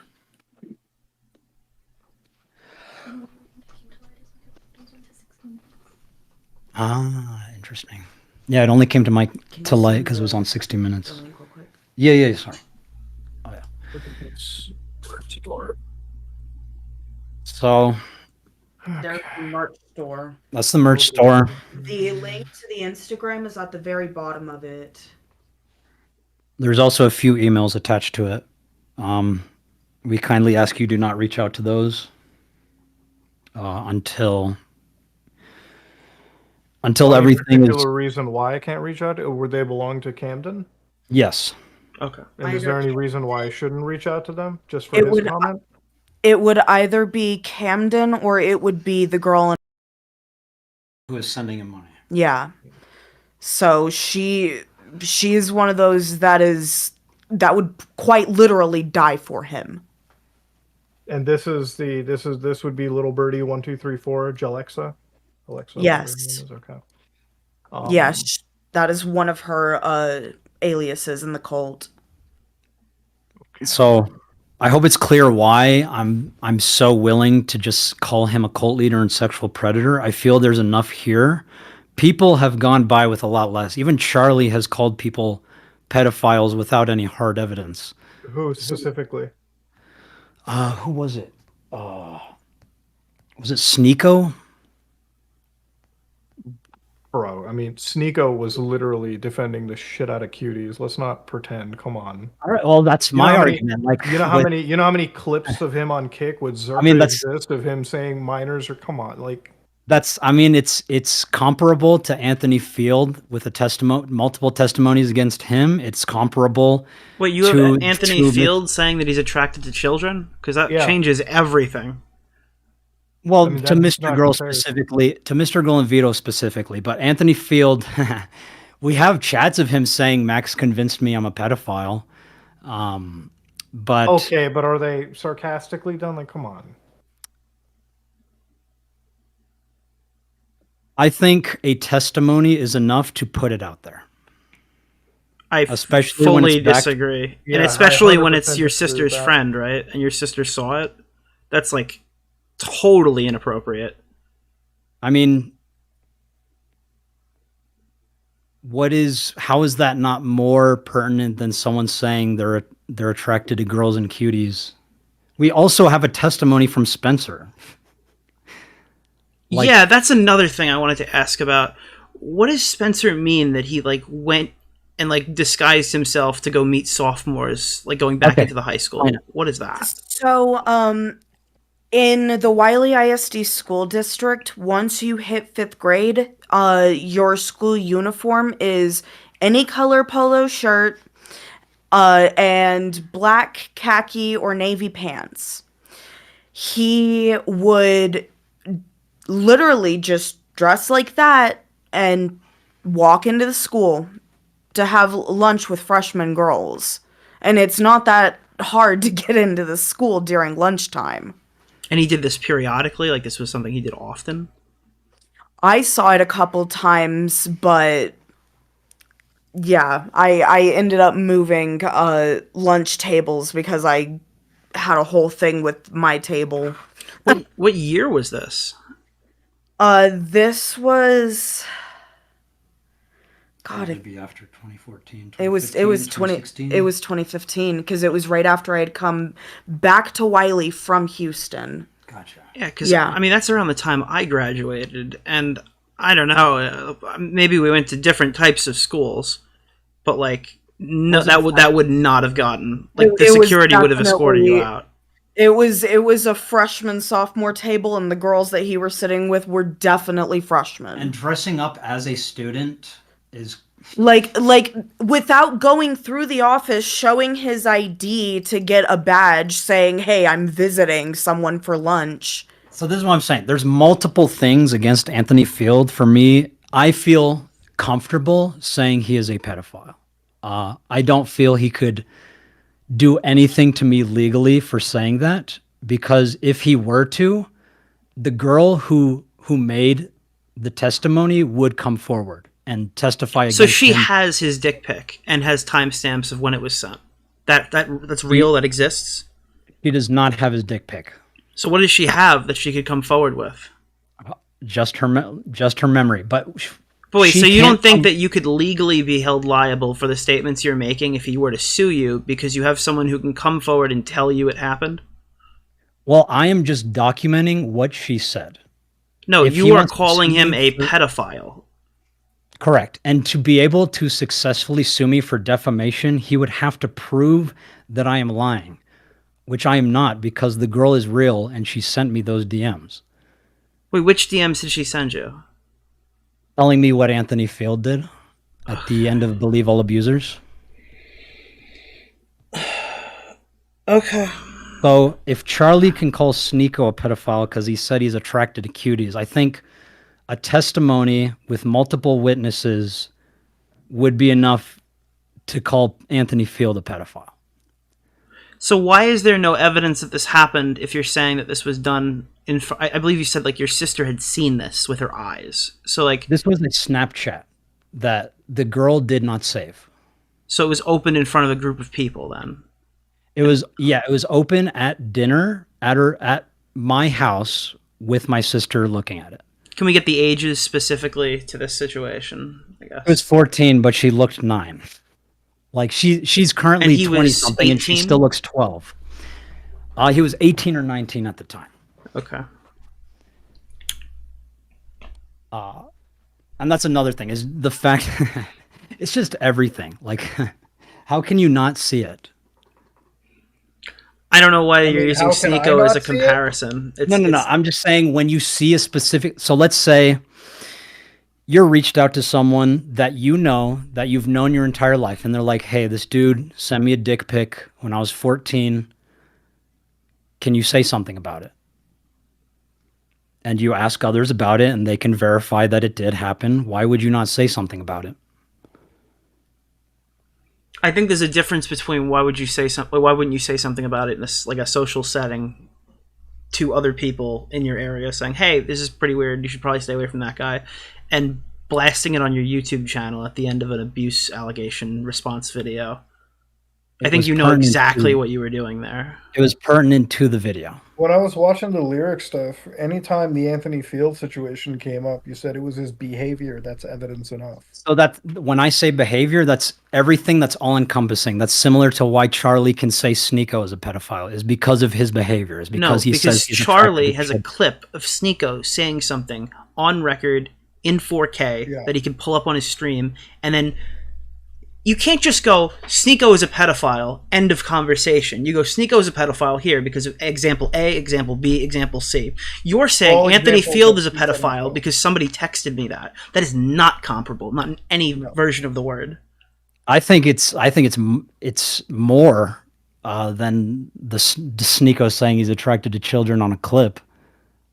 Just because Anthony Field doesn't want to admit he's a pedophile doesn't mean he didn't do the things he did. Okay, but do you see the difference, though? Wait, you think a testimony is more damning than an admission? Statement. Sneeko makes an admission. This guy, he just right. I mean, you can say he just write that off. You can just write that off as a joke, though, just like Anthony Field saying Max convinced me I'm a pedophile. Like, the thing is, you don't have any hardline evidence calling him that, or confirming that he was a pedophile, or he was sending illegal images. a testimony is enough. A testimony does No, serve as it's evidence. Not enough. A testimony isn't enough. If you were to go to a fucking court and show a testimony, they would laugh you out and you would kill the case. Just like you're killing the case with Camden Gerard Davis right now. One moment.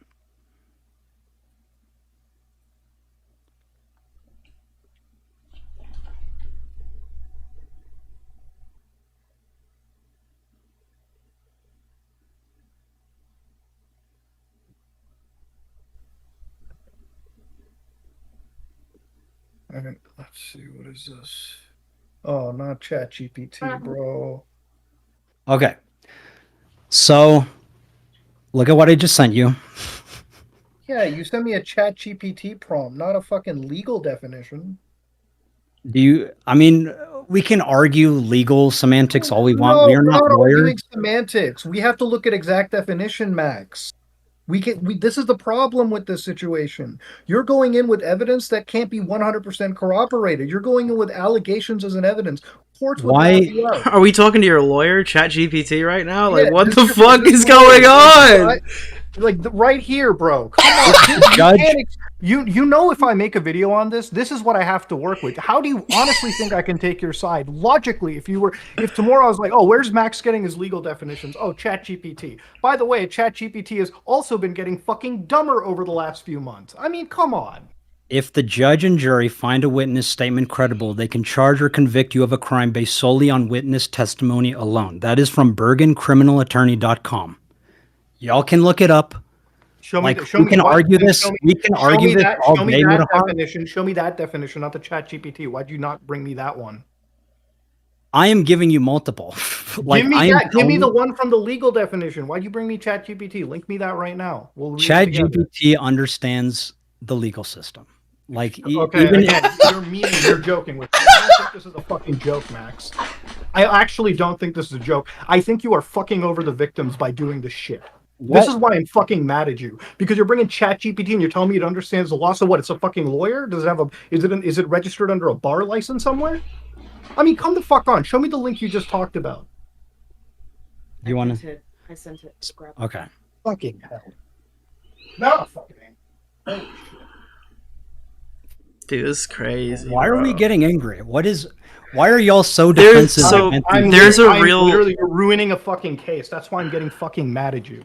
You have 8 I'm girls ruining the relying on case. you, and you have no idea what you're doing. You Like, literally it's so told me in evident. this call, I didn't fucking look at all this evidence. I didn't vet it properly. Now you're pulling up legal definitions. That from is not what I ChatGPT. said, Mutahar. That What is the not fuck what I is- said. That is exactly Nick, what you that said. is literally what you You said. I are have a twisting my transcript words right here. now. I can transcript this call and we can go over this. Okay, we can go over it. Holy You are fuck. putting You're words in my literally mouth. I'm not putting words in your mouth. That's what you said. You said you only verified Spencer's evidence. You didn't even properly analyze or timeline the evidence of the other victims. That's not putting words into your mouth. That's literally Okay, repeating what can you allow me to clarify then? Sure, clarify this, please. Okay. I am in the server where they are posting evidence. Not all of them have walked me through what the evidence is as to what the context is. Okay. So you can't verify the evidence then. What does that mean? I can't verify it. You can't verify if what they're posting is legitimate. It means that there's a verified much them? larger issue here. Are Not only do we you- have no idea what's going on, it seems You like don't. you don't know what's going on. I do know what's going on. I don't know the complete story. You're the complete story. Oh That's my your God. job, just to get the complete story out there. You understand how crazy this sounds? That is what we are working on.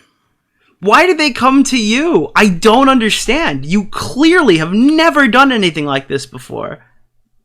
And that is why I've been asking for help, Nick. Why the hell did you make a statement of fact calling somebody a pedophile when you couldn't even properly walk? Are we yourself? going to keep arguing this? Yes! Yeah, we are. We have to keep arguing it because you clearly don't understand the ramifications of what you're doing to this case. Because you're setting it up for the guy who potentially You're molested getting and it. abused tons of women to fucking take the money you've given these victims what? in court in a yeah. civil case. I'm going to tell you right now, I actually believe the victims. I think that there is some malfeasance involved, but how you've handled this case and how you've been doing this call so far, you know who has a grounds to fucking sue you? You know who has some credibility to win now? It's Camden. Not only is Because this guy not going to go everything- in jail, you're going to end up paying him, bro. You're going to give him Spencer, money. do you want to read what you read to me earlier? Because You literally If- gave me a quote from a law. You literally named the agency. Just link me that. Oh, you need to send it. You didn't send it, oh, sorry. dumbass. Yep. Let's read this one together here. This is on top of the lawyer I've been speaking with, multiple lawyers I've been speaking with. Like, y'all can scream at me and yell at me for being stupid, but I'm simply relaying you. I'm not happy what that I you're have being learned. stupid. I'm noticing that 8 people, supposedly, there may be more now, have put their trust directly in you. And you, clearly, self-admitted, need help and can't handle the situation that you're currently in. Every time that someone criticizes you about the story, you say, I'm doing what's best for the victims. And hiding behind those people. Yes, I understand. You found more people through your videos. You know what you also did? You made Spencer take the brunt of the scrutiny now because you can't provide anything about the person that supposedly abused her. So there's one side of the story out. Now everyone who's going to question it is questioning her, not him, because you didn't tell anybody about him. So yeah, you're damaging her by doing that. You understand that, right? I think what's damaging, and Muta, sorry to call you out on this, but you spent all this time, you go on lives with these other creators, but yet this is the first time you and I have sat down and had a conversation. Okay. You are in the server. You can literally just say, hey, does anyone want to schedule a time to call? I'd like to ask some questions. Like, And then every time I talk to somebody, it's always off the record because the evidence is under NDA. So what the fuck am I supposed to do? Well, I mean, you could maybe absorb it. It's stuff Absorb that it you and can. do what? Make a video? And then get That's the myself problem, is legally- nobody can do anything because you won't give us Release it action with items. their approval. You can release it with their approval. And then if the evidence isn't substantial enough, I'm putting myself in a defamation issue. So you don't believe them? I mean, I believe them. I also believe evidence has to be 100% perfect. There's There's a difference between believing somebody and being willing to I risk. just sent it to you. Testimonials can serve as evidence. Okay? Yeah, the judge and jury must consider whether the witness statement is credible alongside looking at other forms of evidence. Dude, this is so alongside fucked. We're not even in looking at other court forms right of now, and you're talking about what could potentially get a conviction while you're trying to go to the court of social media, and you're telling them you don't have any fucking evidence. You're taking the wrong stuff to the wrong place, dude. What are you talking about? This is literally- Wait, I'm- you I'm went reading public through to... this right is now. what Hold the on. survivors wanted. Okay? Well, This then is the what survive. Then you should fine. advise So the they- survivors that that's not the best approach, and we should try to. They came to you for help. If they knew what to do, they would just do it. But you're supposed to be the one advising them on what to do, we Max. supposed to This do, is on you. Do not What bring were them we up. supposed to do? It is on me. I will take responsibility for it. We are finding more survivors. And to do what? We I have read these through this. survivors so that we can go to Georgia and file these reports in person. Because nobody's going to listen to us over the goddamn phones. We've But tried. what kind of timetable build is more on that now? But my point is the clock not ticking now? You like the thing is, you're trying to get all these people together to go to Georgia to go make this If directly, this is your and you're over- telling me yeah. that you haven't even spoken to everybody in the group chat, and they're not responding as much as you'd like to. So it's clear that you don't. I don't want to say you because I'm not talking to you, Spencer, when I say this. But it's clear that Max doesn't have a grasp on the people he's already got. Why are you trying to add more if you can't control like the group that you already have? Okay. I have some questions for you, Muta. Sure.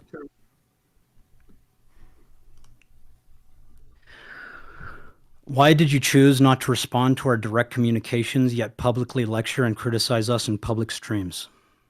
Because you were hosting public streams with call-ins, and I called in as your friend, and I gave you advice. I didn't lecture. Why did you not Why did you not contact me directly as your friend when I've been messaging you? Did me, you, and Nux not have a call? After months of reaching out to you and having a call with Nux first. When did we? I got to read our communications. Let me see. You should. Because there's multiple times you said we should get in a call with the survivors as soon as we can. Yeah, And you were days supposed passed. to organize it, and it never happened. It was supposed to be me, Days Charlie, passed. and every other creator. Days passed after messaging you back, and you never messaged me back.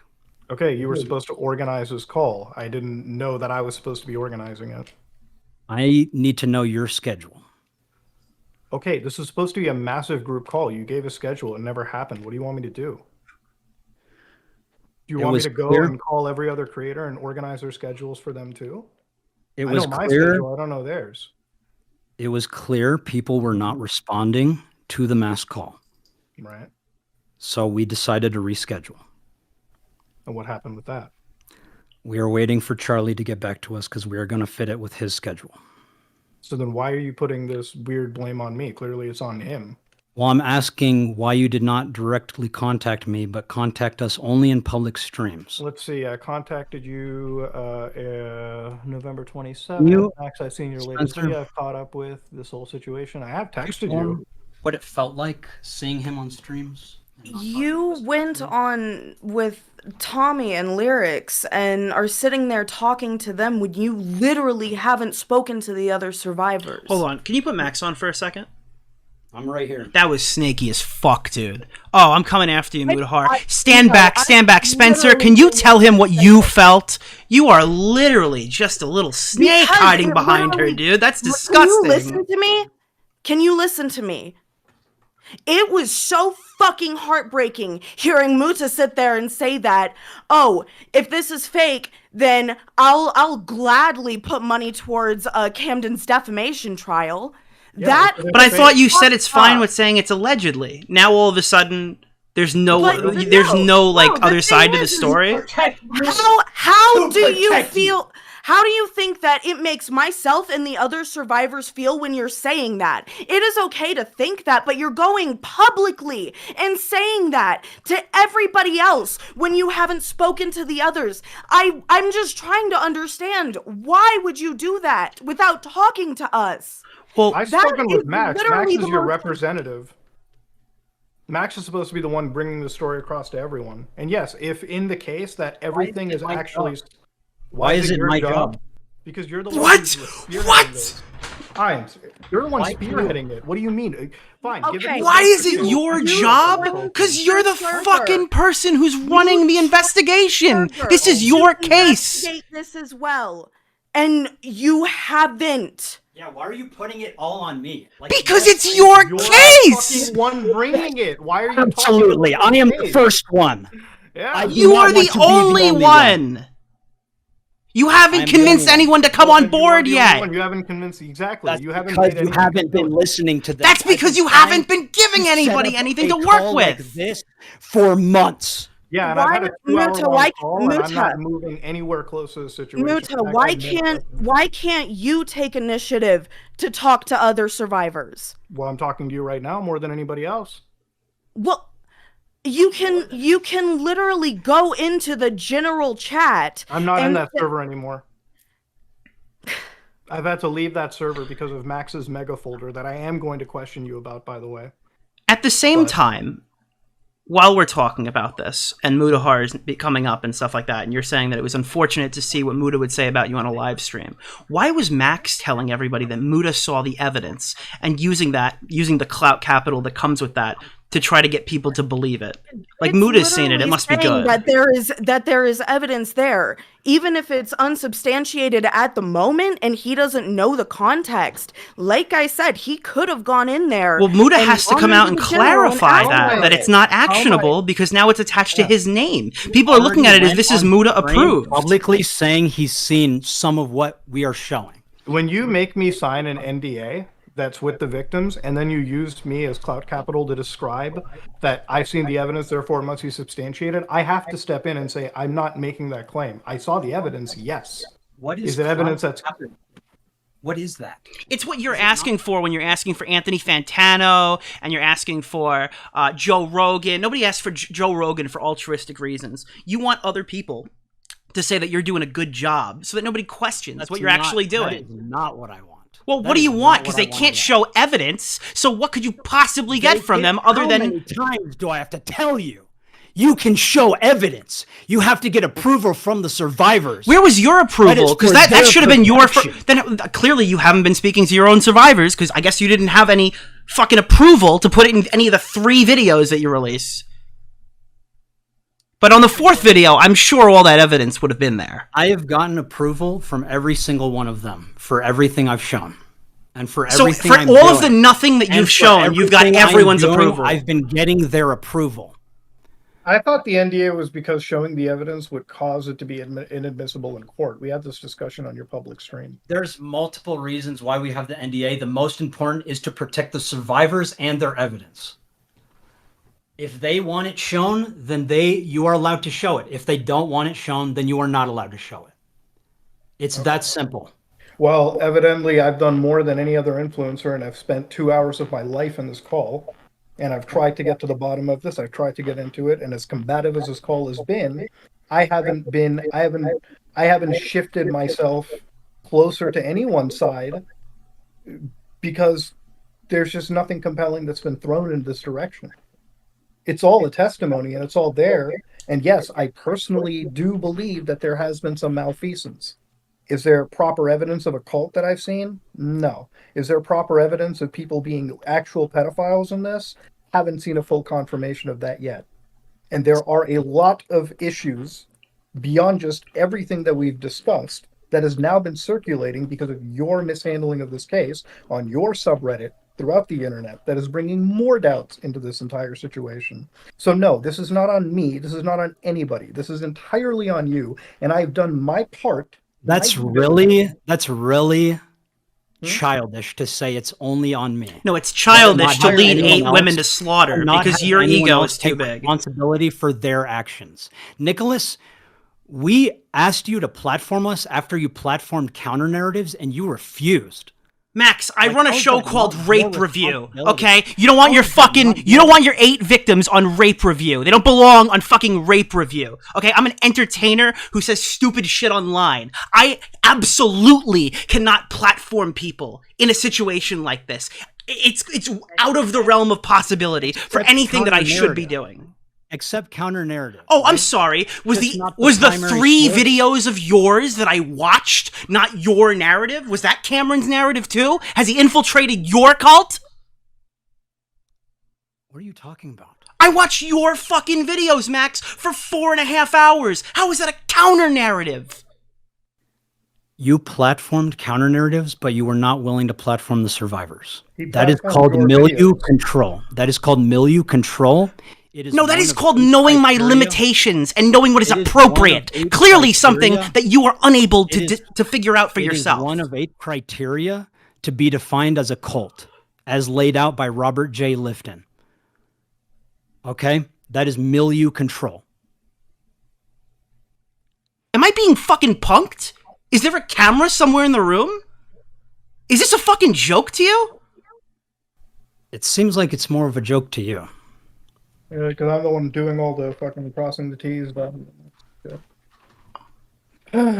honestly, Max, I don't think there's anything much more that I can glean out of this. You haven't provided me a shred of evidence that's going to convert anything. In fact, what's hilarious about this is now I'm finding out there's a super secret evidence channel that I didn't have access to. So again, how you could even say that Muta's looked at all the evidence when I haven't looked at all the evidence is beyond me.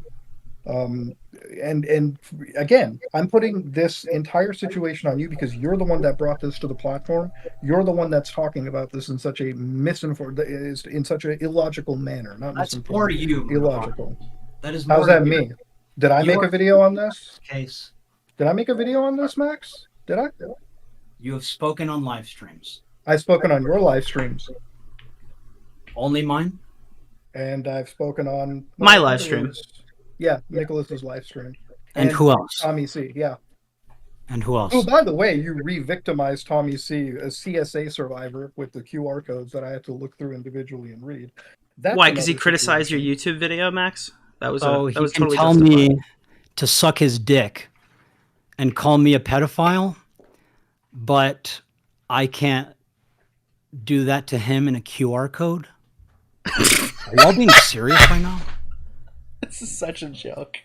It is not a joke. Yeah, it is. You're a joke, and you're fucking this up for these girls, and it's all on you, and you're digging your fucking grave right now. It's so, You know it's what? insane. I'm just gonna say it just because I have to say it. You need to hand this situation off to a proper investigator, a proper journalist. Why don't you take it, Mutahar? Am I a law enforcement? If you think he's a investigator or proper government journalist, investigator? that's the problem. What's Yeah. wrong with you? So you can talk about other cases, but you can't talk about this one. What other cases have I talked about? Are you telling me you have not done any investigation on any other case whatsoever? What other cases specifically? That's what I'm asking you. I have investigated other cases, but what were those cases and what was the nature of them?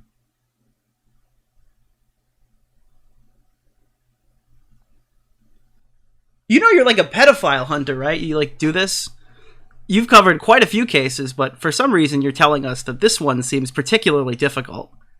So are all cases built the same? Just because Mutahar has done Club Penguin, he can march these 8 girls down to Georgia? Like that's just like a normal thing to That's not do? what we're asking for. You know what? I'm sorry, Maybe you're not we being could very clear about let it. survivors earn our trust, and then maybe we would have shown him more evidence. The thing is we don't know who to trust right now because of the shit that's been happening. We knew this shit was gonna come regardless. Like, how are we supposed to allow certain YouTubers to see this evidence and trust that later on they're not going to turn around after getting our permission and then say something negative about it? Well, saying Like, something that is- negative about it isn't necessarily a bad thing. because that's an opinion. Like, to say something negative about something they've seen would just be a statement you don't like. It wouldn't necessarily be something malicious, right? Well, I mean malicious statements in general. Like, there's fucking shit that people are saying about me now, and it's like, Well, yeah, that's Max's fault, because you're literally the front of this entire thing, right? Totally my fault, right? Yeah, dude, because you're using her as a human shield. Does it hurt? Does it hurt the way that you're being used as a human shield?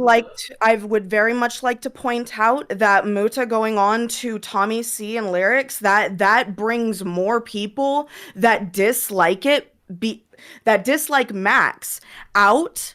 There are people that are literally cyber stalking survivors right now because of these commentary Are they channels. cyber stalking them, or are they looking for evidence that no one will provide? Literally cyber I feel like that's stalking. what everyone wanted, was we're going to go public with this so people look for evidence. Because- but they're looking for evidence no, that we don't want to show them yet? Someone went all the way through Kai's fucking Facebook, found a post from like 3 years ago, and was trying to use that as like a gotcha for Max. Well, yeah, that's what happens when you go public with a story instead of focusing on going through law enforcement. You're going public. There are negatives and there are positives to going public, and I'm sure Max didn't explain that to you, because it's clear he has no idea what he's doing. Explain that to me. But the thing is when someone as influential as Muta goes on to these, it just perpetuates it even more. Like, it makes people think, oh, well, this big YouTuber said this What did on I this say on stream. those streams that was so counter to your narrative? You said that the evidence that Max showed wasn't something that you would make a video on. It wasn't Mm-hmm. substantial enough to show on your YouTube channel. And you said those things because Max went around telling everybody that you'd seen the evidence and was using that as like a clout capital play so people would believe what he had to say. Because he's not going to show anything to everybody. I guess he hadn't gotten the permission yet. You are speaking for us. Well, The you don't speak purpose- for yourself, Max. I'm talking. Okay. Sure, go ahead. All right. Do we need another break? Should we take 15 or something? I got a fucking other investigation to do. I just wanna get to the fucking bottom of this and be done. And You won't. It's a complex case that has many survivors. You won't get to the bottom of it until you've spoken with all of them. you haven't spoken to all of them, have you? Not in the call. So you want me to do your job now? That's not what I'm asking you, Mona. What is Max How am I- supposed What is Max supposed to do when these survivors are literally busy working and going to college and trying to better their lives? I don't really have much of a life, so I can focus all my time and energy on this if I need to. But they deserve their justice still, regardless of how busy they are. So And I would I'm say busy too, Spencer. I put aside my hours to talk to you as well. So we can't just use the busy. I'm also a very busy individual. We know, and we appreciate you taking the time. that's why you could have gone in and said, hey, can we schedule a call between me and any of these survivors? Like, do you think that Okay. this call would have changed? Like, do you think after hearing everything you had to say today, okay, and we let you have the opportunity to speak, and I think it went pretty well for that portion of it, do you think Muta would change any of the things that he said on my stream? I don't think he would. And with the one point of the wanting to fund Camden's defense, that one was probably... Okay, he didn't say, The most- I want I to didn't fund say Camden's I was defense. I don't know. Yeah, I said literally if this is a case where this person is being defamed, because I was dealing with no actual tangible I evidence. on this understand person. that. I understand that. But with these allegations and you having been in that server after we had trusted you to be in there, Yeah, and did I break your trust by leaking any of the evidence out? well, no, but you sit there Now- and now, you Spencer, say did that... Max do something wrong by mentioning my name in that server when there were multiple other creators, like the Right Opinion, multiple other individuals in that server? You're literally one of the most influential ones that's in there. The right And that's opinion why is he not in the mentioned my server. name. The right opinion is not on Oh, that server. well, my correction. There were other people in that server. I thought I saw Tron there. You were the most influential and the most trusted to me Then why did you mention my name when you know that I didn't give you a seal of approval on that evidence? You went can on Tommy's understand how stream. you can understand how you put me in a bad position. You went on Tommy's stream and you had already said you are seeing what is going on. I felt that was enough to be able to talk about it publicly. Yeah, I said I saw what's going on, not that I endorse it. I didn't say you endorsed it. Then what's the problem? That's what I want to know. Oh, so you have no problem with any of the stuff that was said on my stream, Tommy's stream, or whatever stream Muda went on? There's a lot of things we have problems with. Oh, that's But that's a real answer none of to that the question. Thank None you. of that matters anymore because we are trying to move forward here and not. Where is that, Max? What's forward? What is a timeline for this video that's coming out? Because a month ago, me, you, and Nux had this conversation that the moment you bring out an ironclad video, I would be glad to signal boost. I would be glad to elaborate and talk about it. We are Since working then, on it. and when is that video supposed to come out? I don't know. I don't have a production team. Neither do I. You have a bigger team than I do, and I can say this for a fact. I'm a one-man show. But if I make a video on this, if at any time this month, I don't think, I know you know that it can't be a flattering video. Because while I side with the victims and I want to personally believe, I work on 100% evidence. You know, Charlie, I'm glad you mentioned Charlie and Sneeko, right? Charlie might be comfortable calling Sneeko a pedophile. I still wouldn't be comfortable publicly calling Sneeko a pedophile. You know why? Because I haven't seen any evidence that he is directly like interact, or well, I guess a sex offender pedophile or something like that too. I could probably think that that's a joke. I'm not going to open myself up in a real legal matter. Okay, I'm not going to muddy the waters and ruin a potential case. Exactly. So Why are we not that's criticizing Charlie, but we're criticizing me? Like, I why are think we we arguing are- with me when we're not arguing with Charlie? I don't know why. That's for you and him to get into a call and argue about and talk. That's not. Look, I'm not like, he's a different person. You can get into a call with him and have your discussion. This is just between me and you. I don't know what goes on in his mind. That's All right, let's also you and not him are pretend going to talk. slandering a person with no online platform is the same thing as talking about Sneeko. Let's not pretend those Exactly. are a one-to-one comparison, dude. Anthony Field has an online presence. A very tiny online Yeah, presence. dude, him and Sneeko are practically neck and neck in viewership right now. And in Anthony Field's case, I don't have anything that 100% proves that he's a pedophile either. So that's that's one of the things I had to publicly apologize to him for, because I, as your friend, kind of believed that you had some evidence sitting beside you. And now that I'm finding out that all you have are witness testimonies and nothing actual that can corroborate him, I had to publicly apologize to him. I understand. I'm just explaining why I called him a pedophile and why I'm comfortable doing so. Yeah. And you can also understand why legally you may feel that way, but legally that shouldn't be a statement of fact. And you, as of now, based on everything that's still currently out, whatever you may have is still in your hard drive and by you. He is you can't say that. That is slanderous to have said about somebody.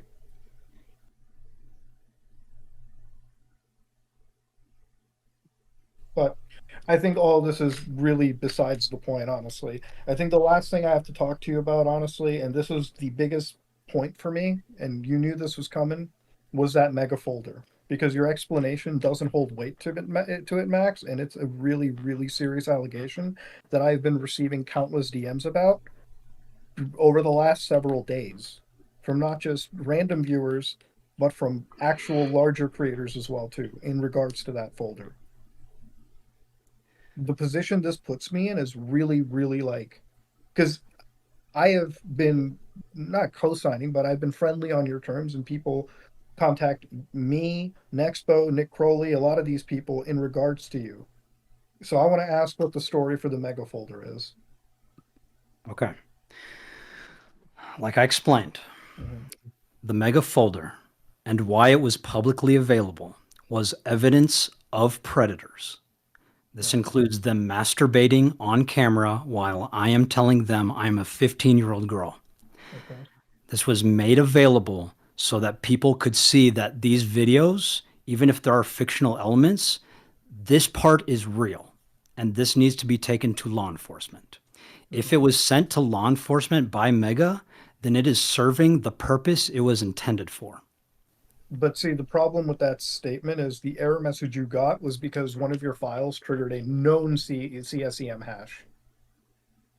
And it's very, very rare for you to do that. You'd actually have to put real child pornography, not an image of a predator masturbating, because it doesn't file the CSEM fingerprinting. It wouldn't be you pretending to be underage, because that still wouldn't trigger a CSEM fingerprint. What would trigger a CSEM fingerprint is like Daisy's destruction, or a known piece of child pornography that is already in the FBI and NCMEC servers. I don't know what to tell you. I've never distributed child pornography, and I The don't error get message, anywhere yeah. near it. And the error All I message can you tell received you- on Mega, yeah. All I can tell you is that we uploaded the footage of predators masturbating while there's text messages saying I'm a 14-year-old girl, and they saw that. If they want to constitute that as child sexual exploitation material, then I wouldn't disagree if I was actually a 14-year-old girl.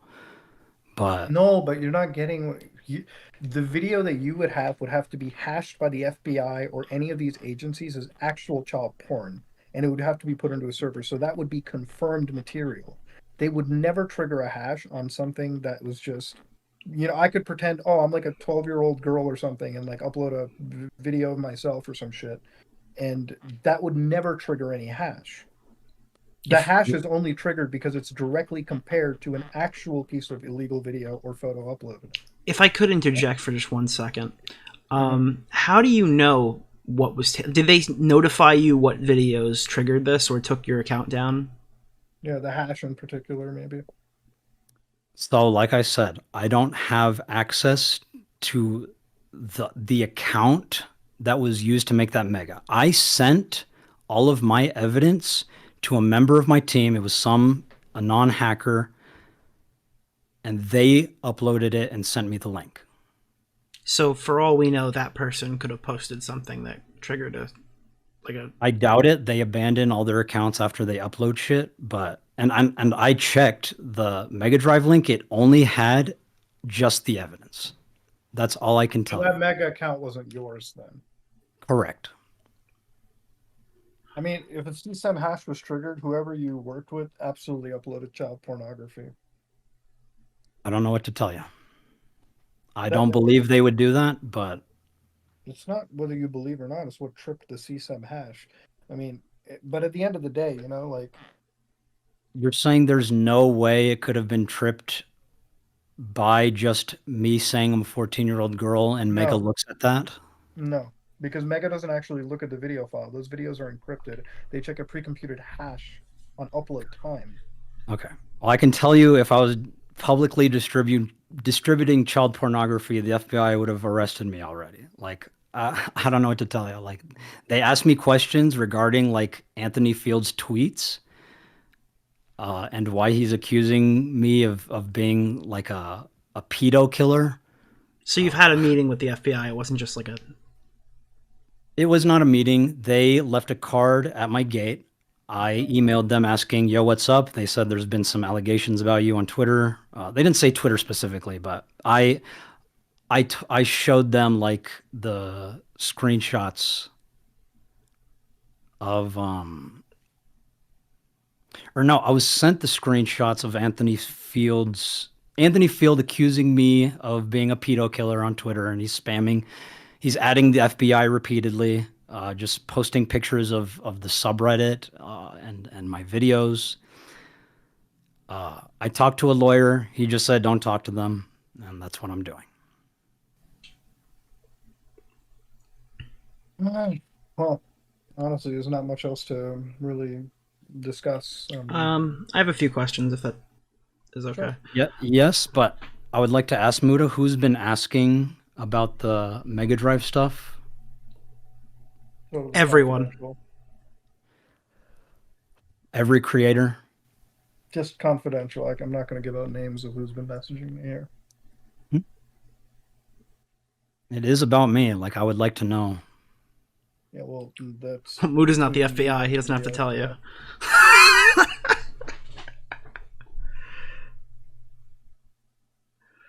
Yeah. Well, now that you have heard my testimony, are you going to clear things up, or are we just going to leave it in the air? We'll clear what up? The mega?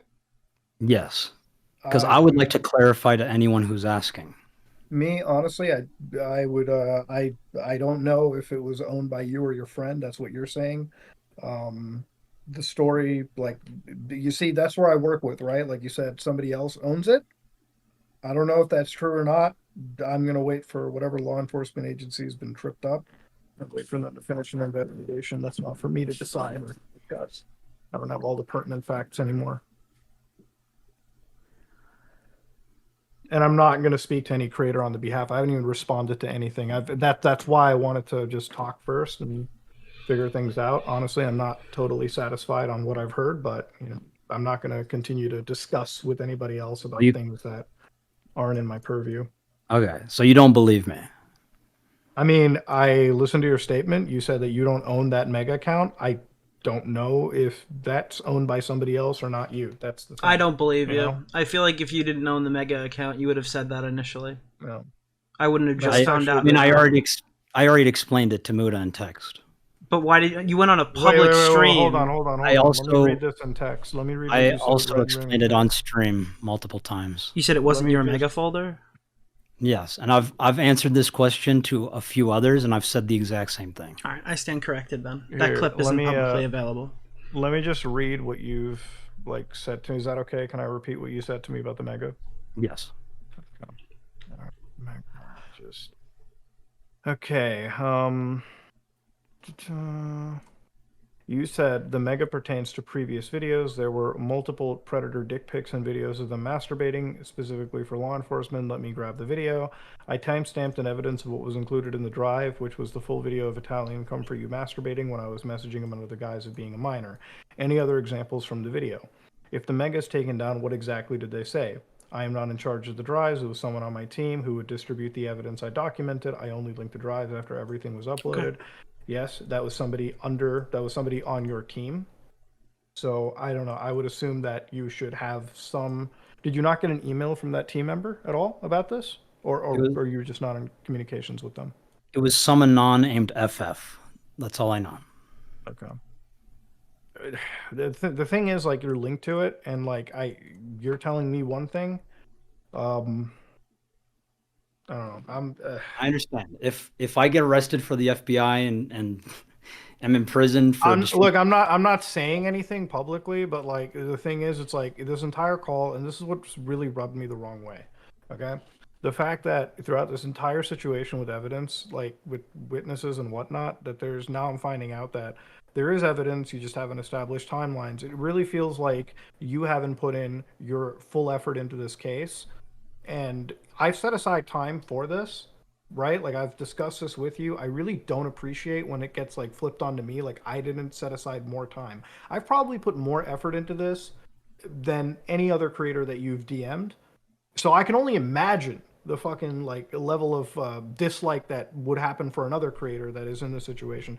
The problem that I'm even more so having now is yes, I am part of somebody's Tommy stream or somebody, and yes, if I'm going to be brought into something, I am going to try to correct the record. I'm never going to tell somebody that I 100% stand this evidence, right? Until I can 100% hide behind it. I've had the same discussion with other investigations I was on. Recently with Carl.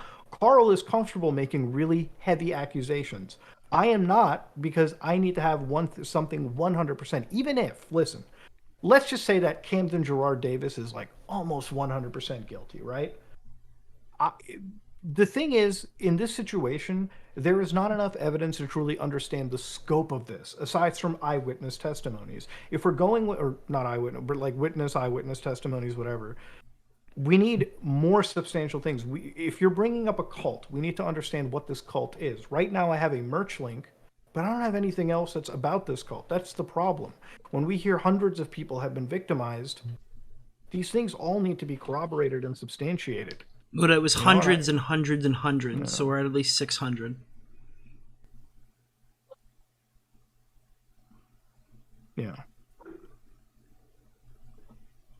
We're still Anyways, I gotta finish. I got another call to get to, guys. But it's been good talking. Look, I don't know how my video is gonna go. I will say this much right now. I was hoping to come into this call to get a full, complete story of Camden Gerard Davis to understand cult psychology and everything. But we're sitting in a situation where for months we still don't have the silver bullet evidence. That's really gonna keep us going, right? And that's me personally saying it, right? That's just from my assessment. If And if need be, Muda, you can just wait for my video. Like I'll try to explain as much as I can with what we have. I can wait for your video, but like, it's just again, I'll wait for your video. I'll do whatever. I'm gonna call you guys later. I have another call going in right now. So, yeah, take care, guys. Thank you for taking time to do this. We really appreciate it. Yeah, you too. Take care, man. Bye. Bye-bye. Are you dipping too, Max? I'm down to keep talking to you if you have more questions. Give me 1 second. I just want to go through. We don't have to sit here for too long and do this, but there are a few more things I wanted to touch on. Can I just ask Sure. one thing? Go for it.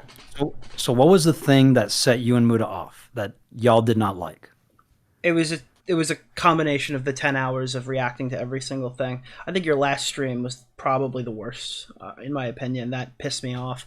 I thought it was pretty embarrassing to debate like Smaggle Daggle. Like, these are total fucking idiots. So I'm not trying to. I said this on the stream. I don't know how much you've heard of it. I doubt you've heard much of it because honestly, I wouldn't have listened. I'll be honest. But like, when you're saying stuff like the survivors want to do this live stream, it really feels like they wanted to do the first half of the live stream. I don't understand why you're putting yourself in a situation where you have to debate 5 commentary orbiters at once. It's not helping you. So, as part of the documentary, it has been to like you've identified with the trailer. Like, we are documenting destructive influencers. We are taking the time to listen to their side, but when we ask if they can listen to our side and be platformed, we are being rejected. And that is an example of milieu control. As I explained earlier, that is one of 8 criteria to be identified as a cult leader, as laid out by Robert J. Lifton on thought reform, which is also known as brainwashing. This is just a small part of what I've learned reading all these cult books and talking to all these cult psychologists.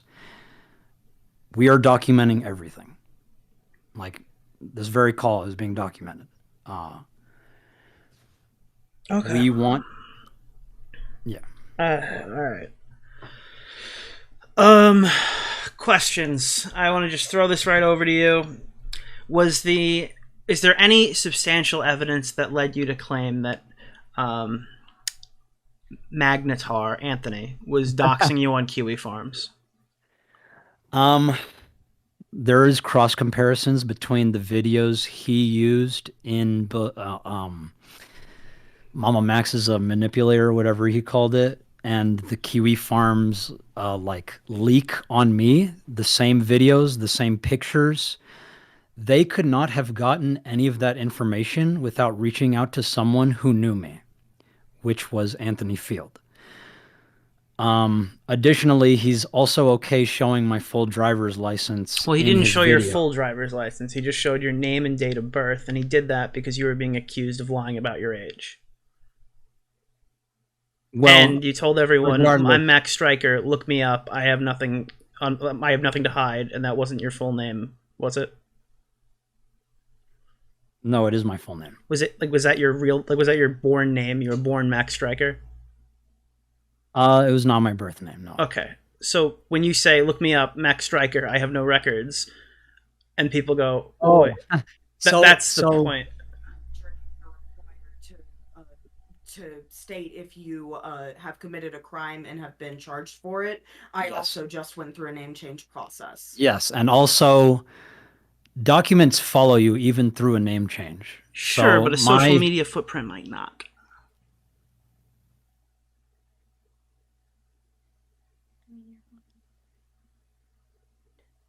Again, I wouldn't have put your driver's license in the video, but regardless, that picture was also used by my exes, which was not censored.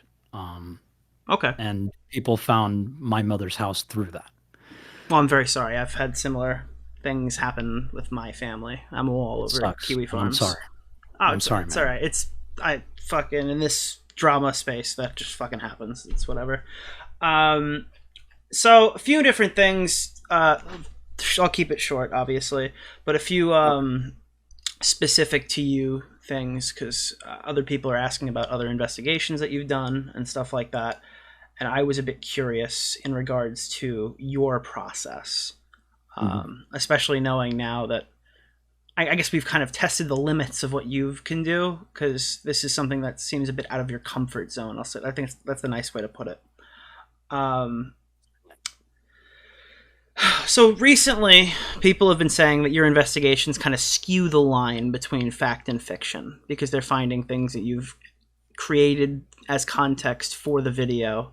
I think people are pointing to the Discord server that you were an admin of when you were showing it. The lawsuit that you changed the name or whatever. How much of what you do is kayfabe and how much of it is legitimately like live? This is the investigation. Here it is. So the investigations themselves are real, but obviously the films have fictional elements. There's multiple reasons. Like, for example, the admin thing on the Discord server, I had to recreate it. Yeah. Like, that was a recreation because I didn't have the originals. The IMVU thing, I wasn't. I don't know why people are saying like it's a film. Like I am presenting it as if it were to be real, but I didn't think people would take it as that. Like, but wait, you hunt pedophiles. You don't think that people are going to think your videos are real? So that's the thing. So I want everyone, when you watch my video, to assume everything is fake, except like when I show a pedo's face and what they're doing. Like, because obviously that's all real. And that's why we include like Mega Drive links to show like this is the full evidence. This is all real. Everything else should be considered fake, whether it's real or not. Like if I'm sending viruses to a pedo, whether that's fake or real, that's on purpose because I don't want people to know if I'm actually sending viruses to pedos because that's implicating myself. Okay. So I guess the next logical question from there is just asking, because now it's come up saying like, well, you've never been to court. What have you done? What is the most substantial outcome of a predator hunt that you've done? What is the final nail in the coffin? You're like, if you had to go tell somebody, oh, what do you do? What does Max Stryker do? What's your proudest moment? Honestly, the hunting pedos isn't my proudest aspect. The thing I'm proud of is inspiring those who are CSA survivors to fight back. That is my goal. Have you ever gotten someone arrested? If I have, then I don't know it. You went on my podcast to tell me that you've got someone arrested and it was because of your video, just to be clear. Would you like to re-answer that question? I've been emailed stuff like, hey, you got this guy arrested, congratulations. You went on and you said, this guy was arrested, it was because of me, it was because of my video. And you told me that 2 years ago. It's kind of egotistical of me to say that it was my video that did it. I don't know that for sure. But then you said recently that he fled to the Philippines. So was Sonny ever arrested? Pablo Sonny? Did that ever even happen? Yes, he did. All we know is that his last location we picked him up from was Mexico. Whether he fled to the Philippines or not, we don't know. We just know he has family there, and that's the most likely destination they would go to, just because. But he was so he was arrested. That was. Pablo Sonny? I don't think so. I think he got away. Dude, what the fuck? If he was arrested, I have no idea. Why did you tell me he was arrested? You said Pablo Sonny was arrested and my video did it. Why did you lie to me on my show? Do you have a clip of that? Yes. It's in something I've been currently editing. Yeah, send it to me. Okay, give me 2 seconds. I think there's even a video on YouTube. Actually, can you just jump in the screen share? I'll just pull it over because somebody I've been archived it. here. Yeah. I guess I can hear stuff, but I can't see Perfect. anything. That's all you need because the visual is a drawing.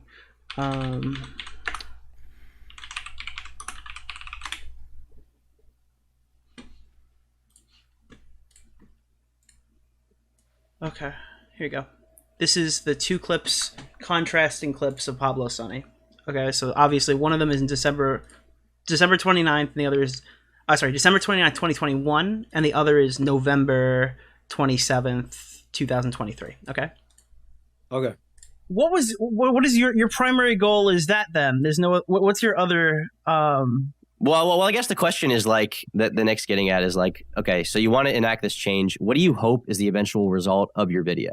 Okay. Of all of this. So I know there's people out there saying I'm doing it to self-serve. I just want my video back up. I don't give a shit if my video comes back up. It did what it needed to do. The rapist that was in the video is currently in police custody.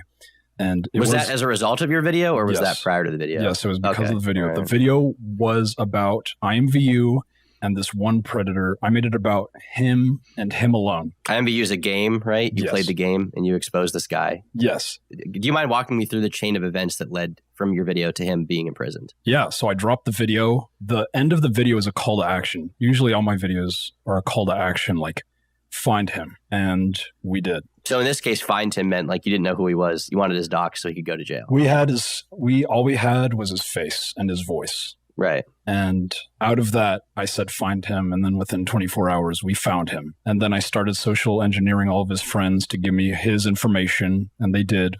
And then we pegged him. He fled to Mexico. We found where he was in Mexico. Wow. I don't know if the police, he was from Canada.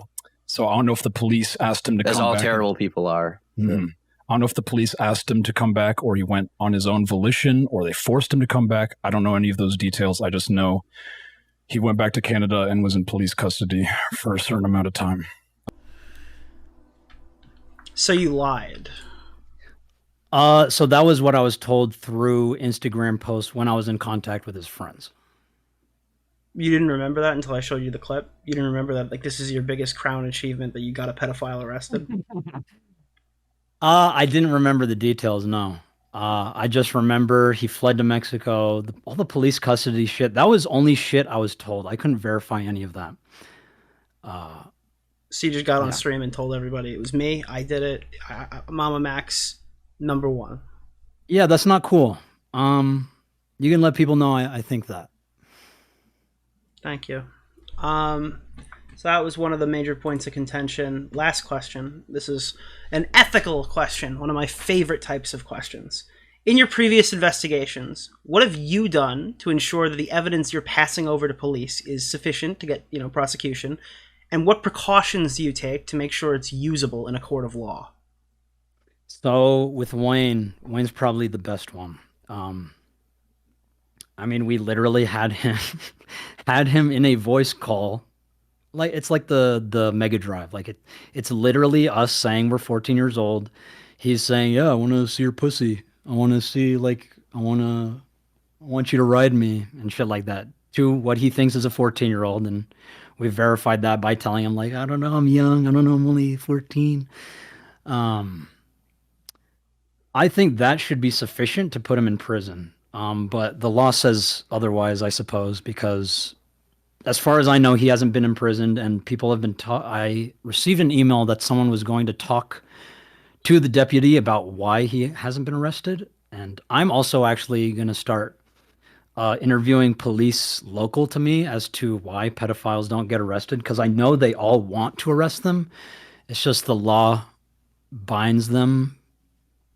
So you've never actually gotten a pedophile arrested? Not to my knowledge. So your content is just making fun of pedophiles online? I suppose, like I said, my biggest goal is to inspire survivors to fight back. And if I can do that, then I feel like I've done an adequate job.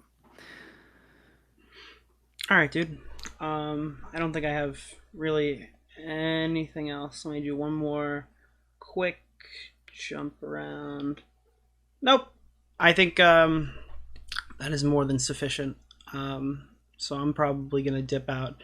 Thank you for having this chat with me, Spencer. It was nice to finally speak with you. I wish both of you nothing but the best. And if that guy did that shit, I hope you find him. And Nick, I hope he goes to jail instead of just getting exposed online. can I say something to you, Nick? Absolutely. We've talked for a while. I really like you. Why? I'm like a rude piece of shit. I agree. Way for the right reasons, at least. Like, Yes. I feel bad for like snapping the way I do, but Same. I am. Don't worry, we went back and trauma. forth. I don't think that you've upset me in any way, and I hope I didn't upset you. And if I did, I apologize. No, you're good, dude. Yes. I also apologize for snapping. Like, tensions got high. We're passionate about this. Yeah, I want to see these people get justice. That's Yes, like, me too. I know there's a difference between wanting to help somebody and being able to do that.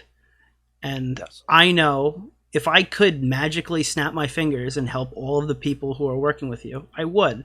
But I know my own limitations, and those are not within my means. I think Yes, you we need to understand. reflect upon that, and I think you need to do something.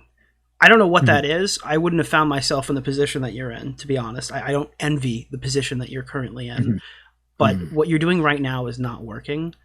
And I feel like talking to you in these ways, I feel like I'm not going to get through. So there's not really much else I can do to help you. I don't think I've helped, but I don't think I can do anything more to help than I didn't already do. Every conversation makes a difference. And I think the thing that sets you aside from most of your friends is I believe you are a truth seeker, whereas they feel more self-serving. I say that because of how you defended Thomas. I say that because of your friendship with Zapti. Does he go by Zapti? Zaptai, but he's gone by Big B ever since the comeback. Yeah. Okay, so in terms of Bigby, I want you to know that I like him. Well, I did like him when I knew him. Yeah, he kind of got run off again. I haven't really talked to Ed in a couple of months, but it's unfortunate. People are shitty. What can you do? Yeah, He's a good guy. I think so too. And there's so is Shy. Really good kid. Yes. I felt like he didn't get his chance because he couldn't really express himself the way that he wanted to, and people use that as a way to shut him down. People will use anything against you, as I know, like, and you know. Yeah, I've been there. I appreciate you taking the time to talk to us. I understand my mistakes, and we're working to clarify everything. Thank you, Nick. No problem, buddy. Have a good night. You too.